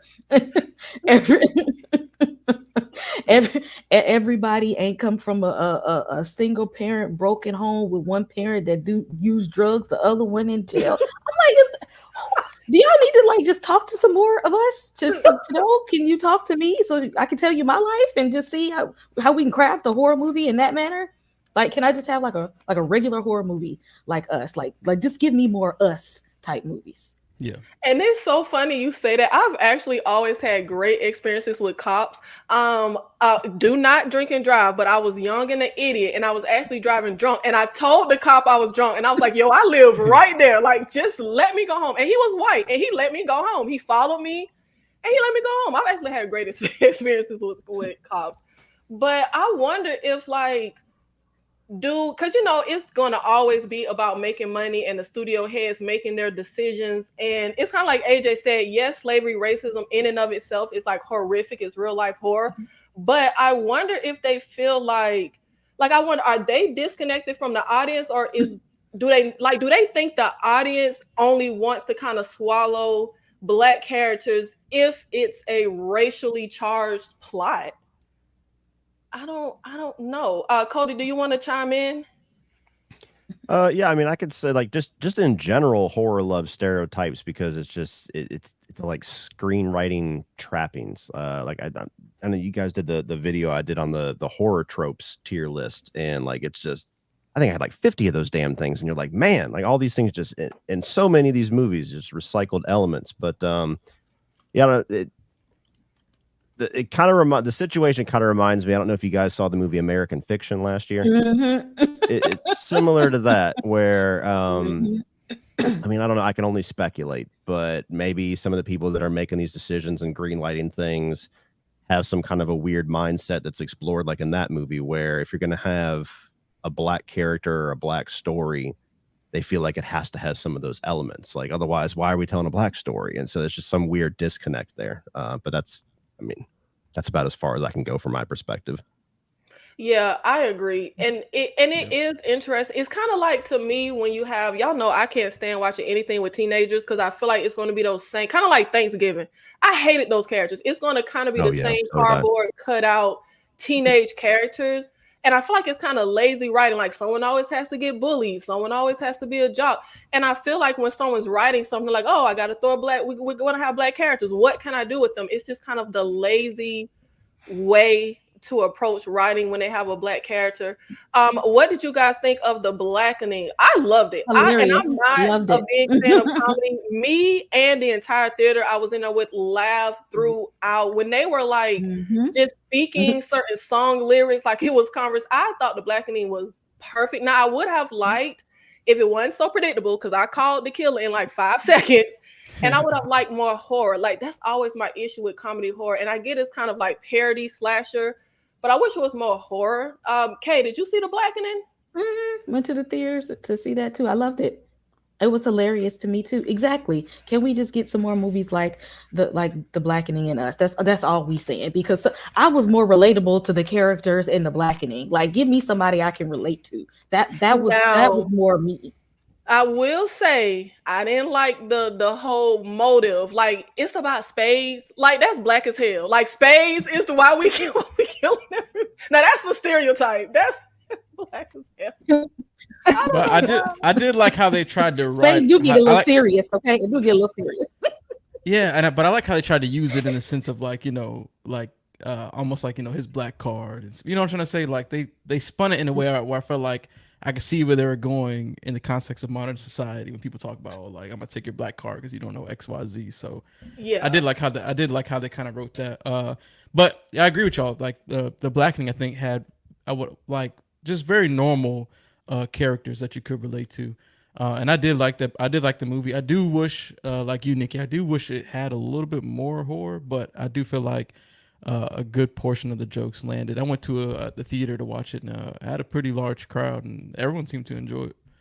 Yeah, and I felt like it was just so, and that's the thing. I like comedy that kind of makes fun of people. I mean, it was kind of making fun of itself. You had the character who was like mixed. She was black and white, and then she was like, "Oh, I got to bring my white side out for this." Like stuff like that is very like it worked for me. So y'all know that people can get real crazy about horror movie opinions and get real serious. But I like to just look at it in like a fun way where sometimes you hear people say something and you're just like, you don't know what you're talking about. You don't know horror. Or when they talk about a specific movie. One of my recent pet peeves with horror movies is I was having a conversation with someone and they asked me about dang, I can't remember what it was. It was like 6 movies and you had to pick like your top 3. I did not pick Get Out. And I always get so much crap because I'm not the biggest fan of Get Out. I like it. I think it's a good movie, but I'm not crazy about it. I really don't care for Dane Kalula. Like, I feel like he should have been a horror villain. He is so creepy to me. Like the way he plays the character, his eyes are so dead. Again, it was too slowly paced for me. Y'all know if it ain't blood and guts in like 10 minutes, I'm kind of over it. But it kind of annoys me when people like act like I'm supposed to love Get Out. AJ, do you have any pet peeve horror opinions about a specific movie or horror in general? Um, I'm gonna kind of cheat a little bit because we talked about this on the last time I was on, but I'll just revisit the one I brought up before, and I would say typically when I talk to people who maybe aren't the biggest horror fans, and some of the verbiage I'll see online, and it's reflected when you look at like you know award shows and things like that, and it's just like horror not being taken as serious from the perspective of people saying it's not like real cinema. And we see that a lot with other categories too. It's not exclusive to horror. You see it with superhero movies and different categories like that.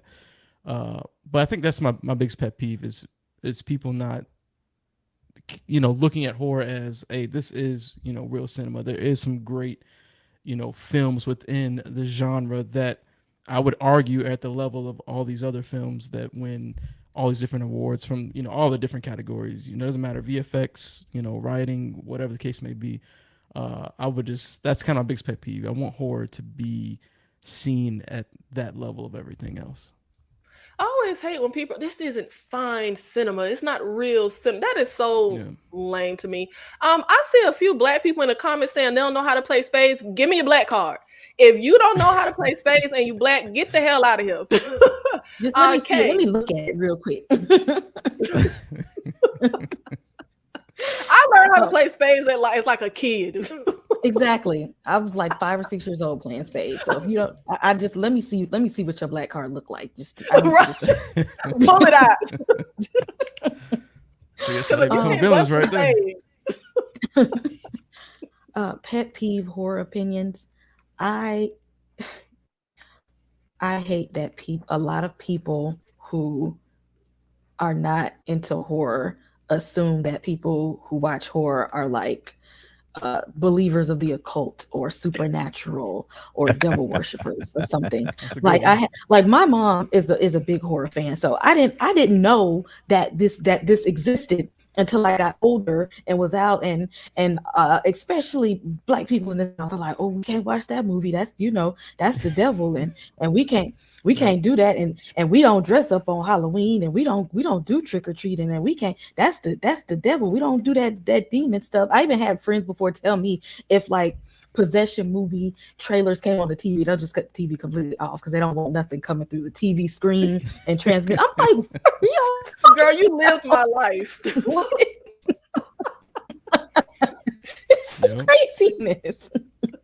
I swear, it just really bothers me because I'm like, Who told y'all this information? Like, where y'all getting this? I last year, one of my really close sorority sisters, I made her celebrate Halloween with me because she said she had never been trick or treating before. She doesn't watch horror movies. She's never been to a Halloween party or like a fall festival or nothing. And I invited her to my house, and with like some other sorors, we're like, no, we're gonna listen to Halloween music, and we're gonna like carve pumpkins, and we're gonna do all of this because I'm just like, what? Why does this have to be evil? I was like, now is there the devil involved in any of this? Like, like look what you missed out on your whole life because of what somebody Mm-hmm. told you that it was. Yeah. And you know what? My mother is a horror girly. I remember when I was a kid and she would tell me about seeing John Carpenter's The Thing in theaters when she was like 16. But our family is so like my family is everything you just said. The devil gonna come through the TV, and I was not allowed to dress up for Halloween because it's the devil's holiday. I definitely get that a lot. And I actually just did a panel for Scream. Should the Scream trilogy have ended with the first one? And one of the people on the panel was like, if anyone likes Terrifier, something wrong with you. Like you're in like Mm, people, even yeah. horror fans will say that. Like if you're a horror fan and you don't like the Terrifier or anything really, gory, then the ones who do, is something wrong with them. It's so crazy. Cody. It's funny because like both of you guys have mentioned like pet peeves with non-horror fans, and my biggest one actually is with horror fans themselves. More specifically, slasher fans. So something that I deal with a lot as somebody that puts out a lot of reviews and everything is that I tend to get this pushback from certain slasher fans where they feel like you shouldn't. There's no reason to critique anything about slasher movies or horror movies because they can only be so good. Like if you Mm, say the story wasn't good enough here, or the character work wasn't good enough here, or the acting or whatever, and it's like, well, it's just a slasher, and it's like, so what? You can demand more of your favorite art. There's yeah. a lot of people out there that if as long as Jason shows up and somebody gets a knife in their ass, that's all they need, and that's fine if that's your benchmark. If it's that's cool, that's you. But I don't think there's anything wrong with demanding more from the movies that you love. And so I hate the mentality of horror's trash, and so just don't. You're silly if you demand anything of it. It's supposed to be bad. Like that grinds my gears to no end. Mm-hmm. And horror isn't trash. Horror isn't like it's such an array, and Hmm. that you shouldn't expect it. Wait, like I can't even fathom like how is that a critique? You shouldn't expect anything because it's a slasher. You'd be surprised at how many times I run into that. Like me and a buddy of mine, CP, just crash our heads against the wall anytime we run into that. Where it's legitimately, there's a lot of people out there that think that like if it's a slasher movie, as long as the gore is good or some good kills, like that's all you need to do. The rest of it is all just whatever. And like you still have to have some good filmmaking in there. You still have to Yep. know where to Right. point the camera. You still have to have some decent acting. Like there's movies you can get away without that. A lot of our favorite movies from the 80s, like a number of the Friday the 13th films, there's nothing to write home about for story, and we love them sometimes. But I don't think there's anything wrong with pointing that out, especially with modern movies. Like we've got 40 years of horror to learn from. So that's one that I get at my biggest pet peeve, where it just kind of feels like some fans of horror settle it so short. And I don't know, I can't do that with something that I love. I want it to be the best version of itself that it can be. Yeah. And you can absolutely critique stuff that even if you and I feel like we're in kind of a weird era where it's like any type of critique means you hate it. And it's like, no, you can Mhm. absolutely critique things that like my mother critiques me all the time and she loved me. Like you can absolutely critique stuff that you love. And that's actually and I feel like I have movies like that, like my guilty pleasure horror movies where on a technical scale, it's a bad movie, but I get enjoy my entertainment out of it. But it's kind of like I have a thing with characters. Like I need good characters. I need enjoyable characters. Like, Yep. I don't want just cardboard cutout. Like, of course, some characters are there just to die, but I want good characters. I want a good story. So Mike Unofficial, my horror movie pet peeve. If you don't like a movie, people go straight to you just didn't understand, you just didn't get it. I can understand a movie and just not like it. You know what? That is my pet peeve as well. I can't stand when I don't like something and the go to is I didn't understand it. Like, I can understand things and not like them. Yeah. Absolutely. Thanks so much for the super chat. off-screen kills and PG-13 horror movies. Get that safe mess out of my face. You know what? I think PG-13 horror gets a bad rap. I think there are some great PG-13 horror movies. I'm not sure the rating of The Conjuring, but y'all know I am very much kill, kill, kill, die, die, die. And I will never forget the first time I saw The Conjuring, and we're like an hour into the movie, and I'm like, I love this. Wait a minute, no one's died. Like, I really couldn't believe I even liked it. But PG-13 gets a bad rep. I think there's some solid PG-13 movies. Now, don't give me no off-screen kill. That irks my nerves. We were talking about Abigail. We were I think last episode we were talking about black people still being expendable in horror. That black character suddenly just dying off screen and just not, yeah, don't give me an off screen kill. I want to see people die. I want to see all the the death. gore, all Yes. the gore.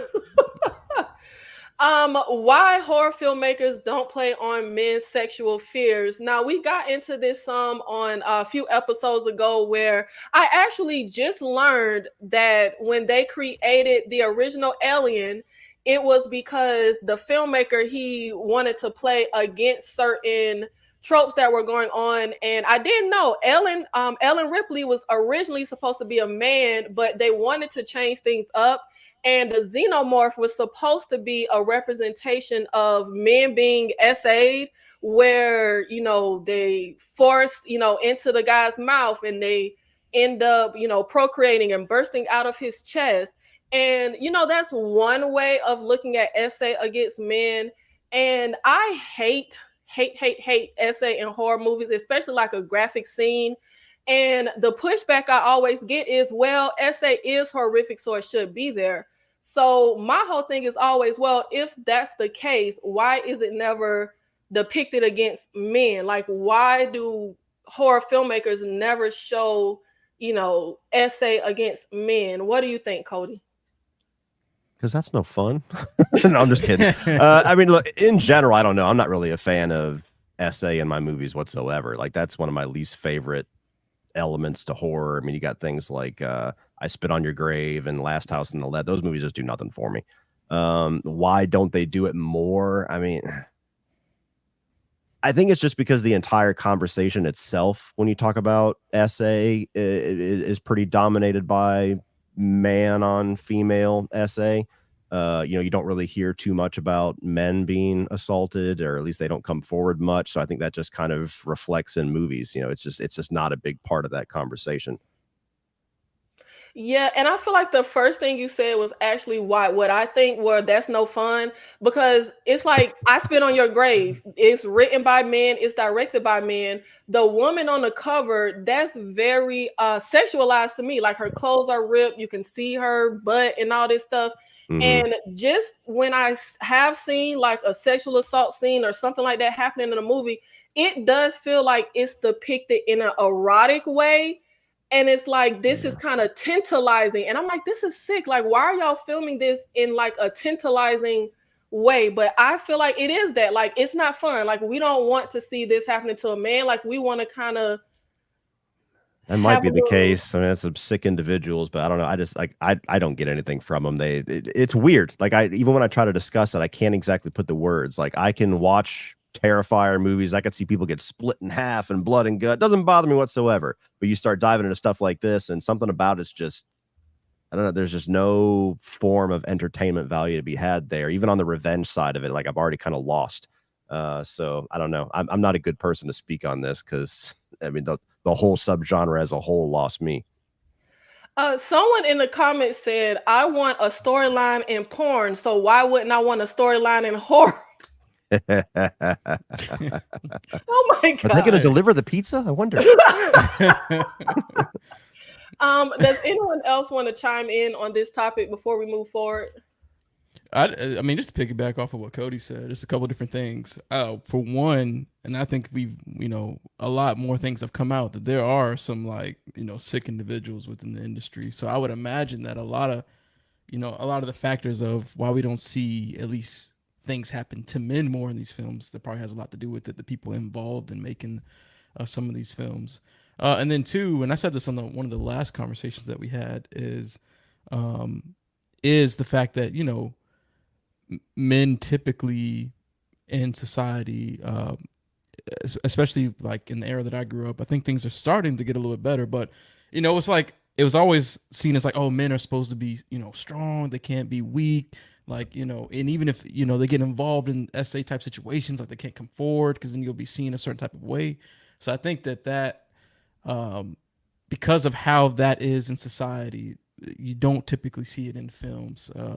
Because I feel like the writers and creators are of that same mindset. So I'd imagine that all that stuff is kind of like working together, and we don't see the essay on men specifically in these films. Yeah, I agree. But I'm gonna make my horror movie, and we gonna do some assault on men. Okay, as soon as I get the funding. Promise revenge in the third act, and it just never comes. Right. Hey, I'm down for the dude revenge flick. I'm down for it. I'll watch it. Hey, you know what I'll say though? Like, I don't want to spoil too much, but for those of you that said that you didn't like X and you haven't watched the rest, there, if you like some assault on men, there's a scene in Maxine that'll salivate for you. That's facts. Yeah. That's facts. There's a scene in Maxine where every dude in the theater crossed their legs and went, "Oh God." I was pretty audible. I think I said something out loud during this. Yeah, I was like, damn. And see, that's kind of my point. I'm like, if women see like I Spit on Your Grave, we have to get it's kind of visceral. Like, something is happening to a woman. But in these horrific situations, we're never making the male audience squirm. And I'm like, why aren't we doing that? Like, we need to bother them. Yeah, and there's a few out there, but not many. Like the end of Hostel 2. I mean, there's a few. Oh yeah, yeah, but cutting that off ain't the same as I need somebody to be penetrated. Like I need. I want real revenge. That's what they make prison movies for. And that they put it in the prison movies. Any prison movie, any prison theme series, criminal justice theme series, they throw it in there all day. They said this where we gonna put it at. No, I need you to start going to some of these horror test screenings and just leave that on the comment card for all of them. Like, not enough men being penetrated. Just turn it in. You know what? I'm gonna do that. But what I find really interesting, it's kind of like you said, AJ, as far as like real life public perception. Because when I first posed this question and people were commenting saying, oh, but it does happen. They gave a bunch of examples where the men were vile characters who violated someone and then the women got revenge. That's not victimizing. Like when you victimize someone, you pick someone out the blue who has done nothing wrong and you harm them. And it was interesting to me that people couldn't come up with solid examples. And it made me think like, men aren't victimized in horror, in my opinion. I feel like they're killed, but they're not victimized and terrorized in the way that women are. I want men to be terrorized, like, like they're killed. And I feel like one example for me is like, I can't remember the kid's name for Child's Play. Like that's victimizing and terrorizing someone. It's psychological. Like you're causing harm. It's not just a killer with a mask trying to like stab you. Like that's not victimizing. And I feel like men don't get a chance to be those characters in horror that are actually sensitive and affected, and like someone is causing real damage and terrorizing them. We don't see that. We talked about Misery earlier when we mentioned like female villains. So hey, that's some took the words out of my mouth. I was going to say it goes right back to what we were saying earlier. That psychological like Audition and all that. There's Audition. Yep. Those and see, that's brutal. victimizing. Like he just writing his books, minding his business. He didn't harm anyone. And this was done to him. Like that's victimizing. But I feel like I don't really see that in horror. It's always but I woman agree. being terrorized. There's a lot less examples. I do agree with that. There is a lot less examples of that. Okay. Don't you want to see men be terrorized? Penetration, up or down. That's what I feel like. I feel like they don't do it in the horror genre. I feel like they leave it to like drama series. They leave it to like the prison. You can't tell me y'all ain't watching no prison shows where the dudes wasn't victimized, like for real, for real. Like they're like, oh, we ain't gonna hold back when it come to this like this jailhouse show. But Nah, I it's never like, watched the but Jailhouse it's show. there. Oh, okay. They throw it in there. Anybody ever seen Sons of Anarchy? You know, they wasn't too kind to Juice. Yeah, no. Well, I Yeah, Got need it passed in around a little horror. bit. oh yeah, yeah. Watch you some watch Sons of Anarchy or some Mm. criminal prison type shows. They get real victimized a lot.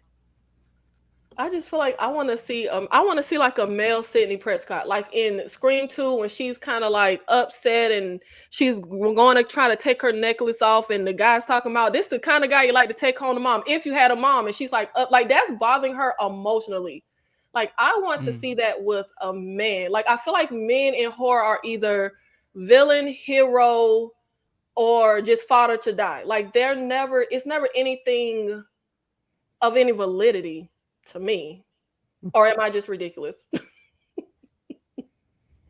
No, no, I think you got a point. I think there's definitely less of it. So, I mean, even in the we only gave a few examples. I mean, I'm sure there's more, but I mean, we think about all the classic and mainstream movies. It's a lot more, women being victimized. So, uh, I mean, if you want, there's room for balance, I guess. See, that's all I asked for. It's like that. Like it's funny to me when people are like, like horror has always been very feminist. I'm like, no, y'all just like terrorizing and killing us. Like it's no, that's not what's happening. But 2024 so far for me, we are halfway through the year. And I don't know if I'm broken, but this has been a really lackluster year for horror for me.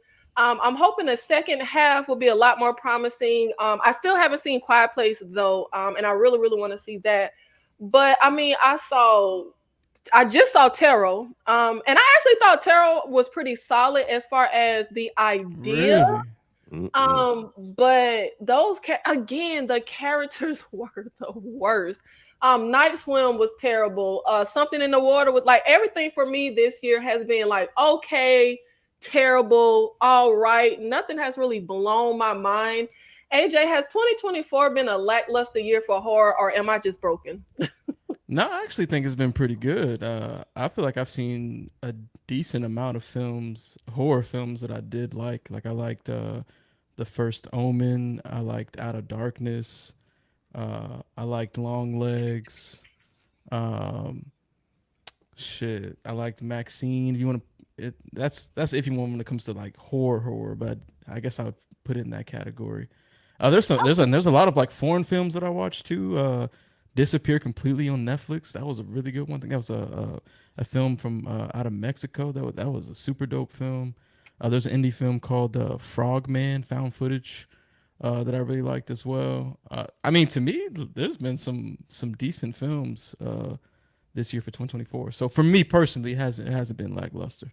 I forgot about Out of Darkness. I did enjoy Out of Darkness. I hated the ending, but I didn't like the first Omen. Oh my god, I was so Really? bored. I thought it was really interesting visually, but the story just didn't match the visuals. I was so bored. It was so slow. Oh man. Cody, has 2024 been a lackluster year for horror for you so far?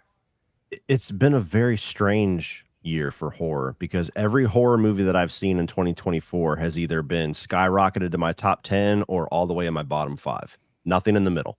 So you have a Tarot and then you have an Abigail. You have Yeah. Night Swim and then you have a Long Legs. You have Imaginary and then you got a Quiet Place. Like it's been a strange year where it started off horrible. Like every horror release after another was like, this is another competition for worst movie of the year. And then suddenly we started to get some hits. So it's jury's out. We still got a lot of big ones. I've seen Cuckoo already, but Cuckoo's coming out in August, and that's my number 2 of the year so far. So I love that. You've got Oh, that's good to Nosferatu, hear. you've got Terrifier 3. I mean, we still got some big ones. So yeah, it's just been an odd year where it's either extreme hit or miss. Yeah. And yeah, that's why I'm hoping this latter half, like I'm still looking forward to the new Alien. I'm hoping this latter half will be a lot better. I didn't care for Abigail. Oh my, like I maybe I'm just broken this year. What about UK? Really? I ain't seen nothing that just wowed me. Like Abigail was okay. I called it a fun movie. It was a fun movie. Um, Late Night with the Devil. It was worth the Oh watch yeah. for me, but it's nothing that stands out. Imaginary wasn't trash for me. I mean, it's not going to skyrocket to my favorite or anything like that, but it was watchable. Terror was watchable. The Watchers, classic Night Shyamalan type deal. I just nothing has been like, wow, that was a good one Y'all didn't yet. like Late Night with the Devil? Haven't got there. Uh, it was I okay. liked Dang. it was Wow. worth a watch. It was worth the watch. Okay. It was pretty slow. Like I feel like late night with the first of all, they did great with the whole late night TV 70s setup. It feels like a talk show. I'm not a talk show fan. I'm not much of a 70s fan. So that whole part didn't work for me. And again, I feel like it started off slow. Like I feel like we could have had something else kind of going on before the big shebang. I was bored. Wow. Okay. I actually really like that film. That's probably my, as far as horror is concerned, definitely in the top 10. Wow. And even my foreign horror, I feel like I can always go to the Asians to give me a good. I didn't care for Exuma, however you pronounce that. My foreign film hasn't come through for me this year. Dang, you didn't like Eczema either. Wow. Okay. All No, right. again, I thought it was. I was just like, it's kind of like Kay said. Like I've seen stuff that I'm like, oh okay, but it hasn't wowed me. I haven't been like, oh my Mhm. god, I love this. And like I'm the Yeah. type of movie watcher. If I like something, I watch it over and over and over. Like, I think it was last year. It's not horror, but the movie I watched the most, I can't think of the name, where the guy is trying to protect his gold, trekking through like the Nazis, and he's chopping up Nazis as he. Sisu. That thank you, Yep. Sisu. I saw that movie like 100 times before the like I rewatched. There is nothing I've seen this year that I want to rewatch. I'm Even A just Quiet like, Place day one, it was like, okay, it was a nice watch, but I wasn't wowed by it. Like it wasn't special or anything. It's just like, okay, I watched it.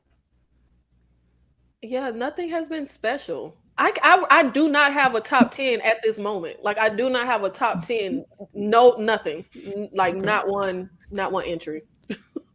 I'm looking forward to Quiet Place Day One though, because I love one and two. So I'm hoping Mm. I feel wild. Yeah. I thought day one was pretty good. I liked it. Well, hopefully that'll wow me. And I am looking forward to Long Legs. I am looking forward to like I said, Alien. I'm looking forward to Mhm. Stream. The guys that worked on Terrifier have a new movie coming out. I'm really interested in that. Oh yeah. But Hmm. yeah, it's nothing so far. And I'm just like, is it just me? Yeah. um I disagree. It's been a decent year for me. well, I'm glad you're enjoying it. All right. Obviously, it's been. Don't get me wrong. There's been some trash. Don't get me wrong. Now, there's been some bad ones, but I feel like it's been balanced out with some ones that have been decent. Yeah. Yeah, I think the one at the top of my list, I was very surprised. I actually really, really like Out of Darkness. It's just the ending didn't work. So you know how how a movie ends, it'll kind of leave a bad taste in your mouth. Like Yeah. I was very surprised. Even the little score and music they would use, like I thought it was. I was like, oh shoot, okay, this kind of good. Okay. But I haven't wanted to rewatch. Yeah. That's fair. Oh, yeah. But hey, I guess it's just me. I want some of AJ sauce because I need to be. I wish yeah, it hasn't balanced. Like I feel like it. I mean, everything hasn't been as bad as Night Swim. I didn't even finish Night Swim. Like That that movie was was terrible. a freaking dud. I was like, F this. But What's your what? What's the? I'm curious. What's the worst horror movie y'all have seen this year? I think I'd give it to Strangers Chapter One. Tarot for me, and part of that's probably just because it's at the end of a string of a lot of bad horror films, so my patience was just gone. But for me, Tarot represents everything that I hate in horror, where it's that that safe, redundant PG-13 horror where all the kills are off screen and the characters are just cookie cutter. They probably wrote in 15 minutes, and Yeah. I mean, it just the whole movie. I I was hoping that there would at least be some good kills, and good kills could have saved it. But 15 minutes in, I was like, I know everything that's about to happen in this movie, and everything was just like bang on. So I was done by that point. Terror was worse than Night Swim. Yes. Oh wow! Night Swim's not good. Like, don't get me wrong. Night Swim, Imaginary, Strangers Chapter 1, Tarot, like these could all be in my bottom 5 and be like razor thin difference between them. But by the time I saw Tarot, I was just like, I'm done. I can't freaking do it anymore. Like the other ones, I was at least like, okay, that sucked, whatever. But Tarot, I was like, if I didn't have to review this, I would leave. Wow. Now I haven't seen Strangers Chapter 1. I feel like everyone has anonymously said how terrible it is. So that's that movie I throw in December right before I do my year-end wrap-up to just get the watch. But yeah, I'm not in a hurry. It was awkward as hell for me because I had a marketing company reach out to me before the movie came out, and they're like, "Hey, do you want a Strangers Chapter 1 like swag box to share in your socials?" And I'm like, "Yeah, sure." A movie that I'm interested in that one. And it got here late. Typically, those things drop before the movie comes out. You're like, "Hey, everybody, check out Strangers Thing. I got this little mask, and it's coming to theaters next Friday."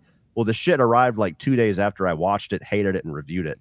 So then I didn't have a choice. I had to do a video where I'm like, "Look, I got a mask from Strangers Chapter 1.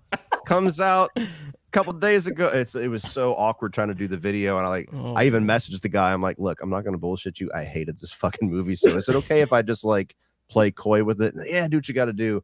So the only thing I say in it is like, maybe they'll do better with Chapter 2. And I just hold it. So like, oh man, that's bad. Yeah, I thought the marketing was good when we saw the strangers just like did they go to like Tiffany Haddish house? It was like really strange. I was like, maybe they're gonna do something, but they popped up all over the US. Yeah.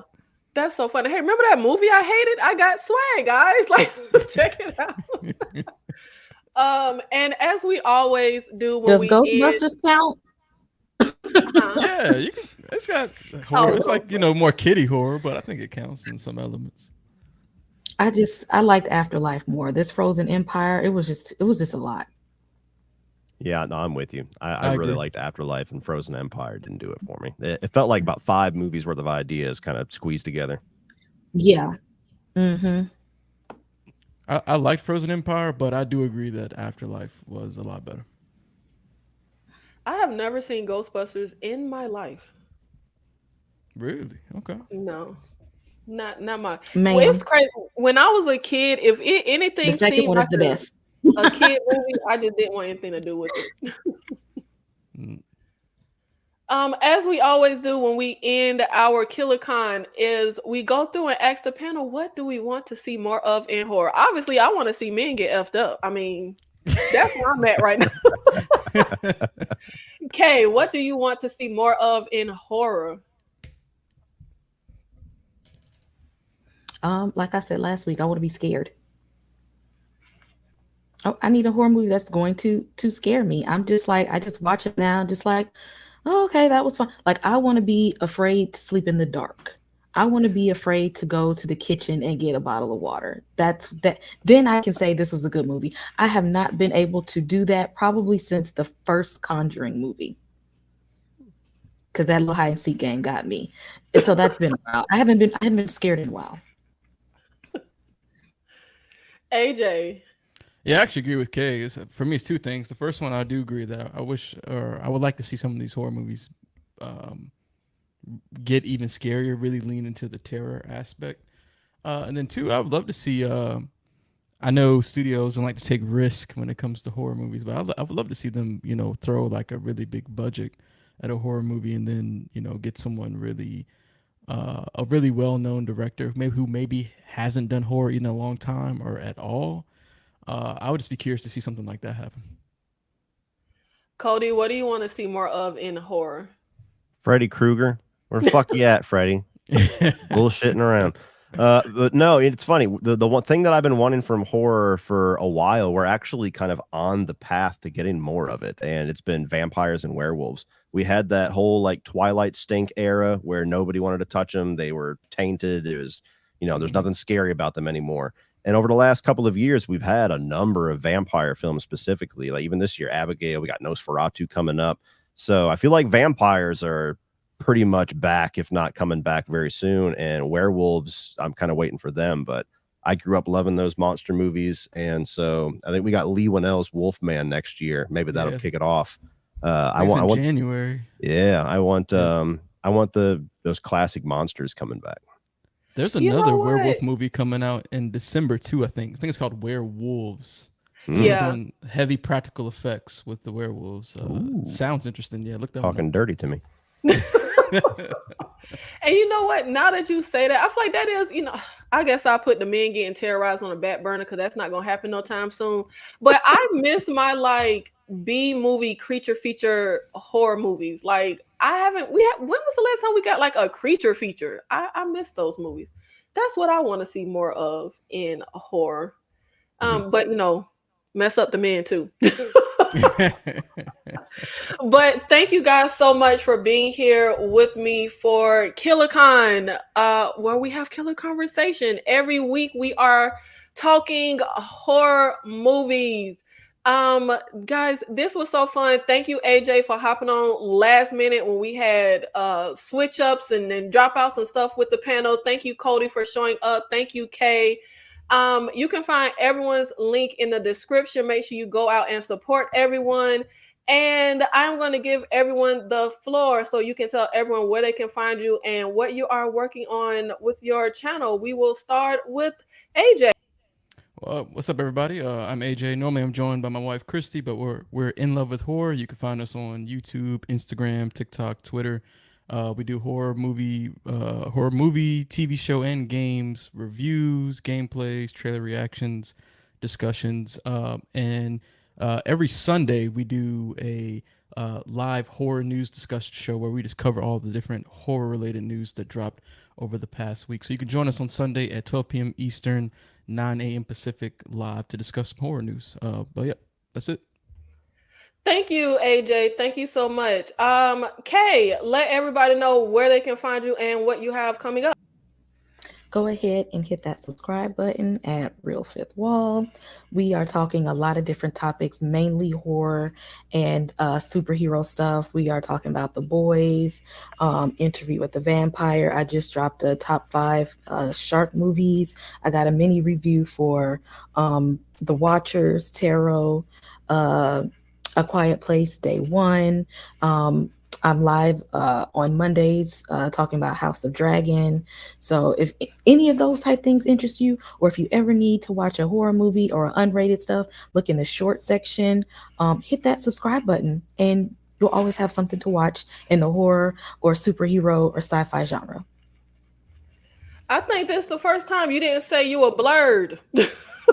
Oh, y'all need to know that by now. Cody, I know, you're kind of the big shit in these YouTube streets. Do you want to tell the people where they can find you and what you are working on?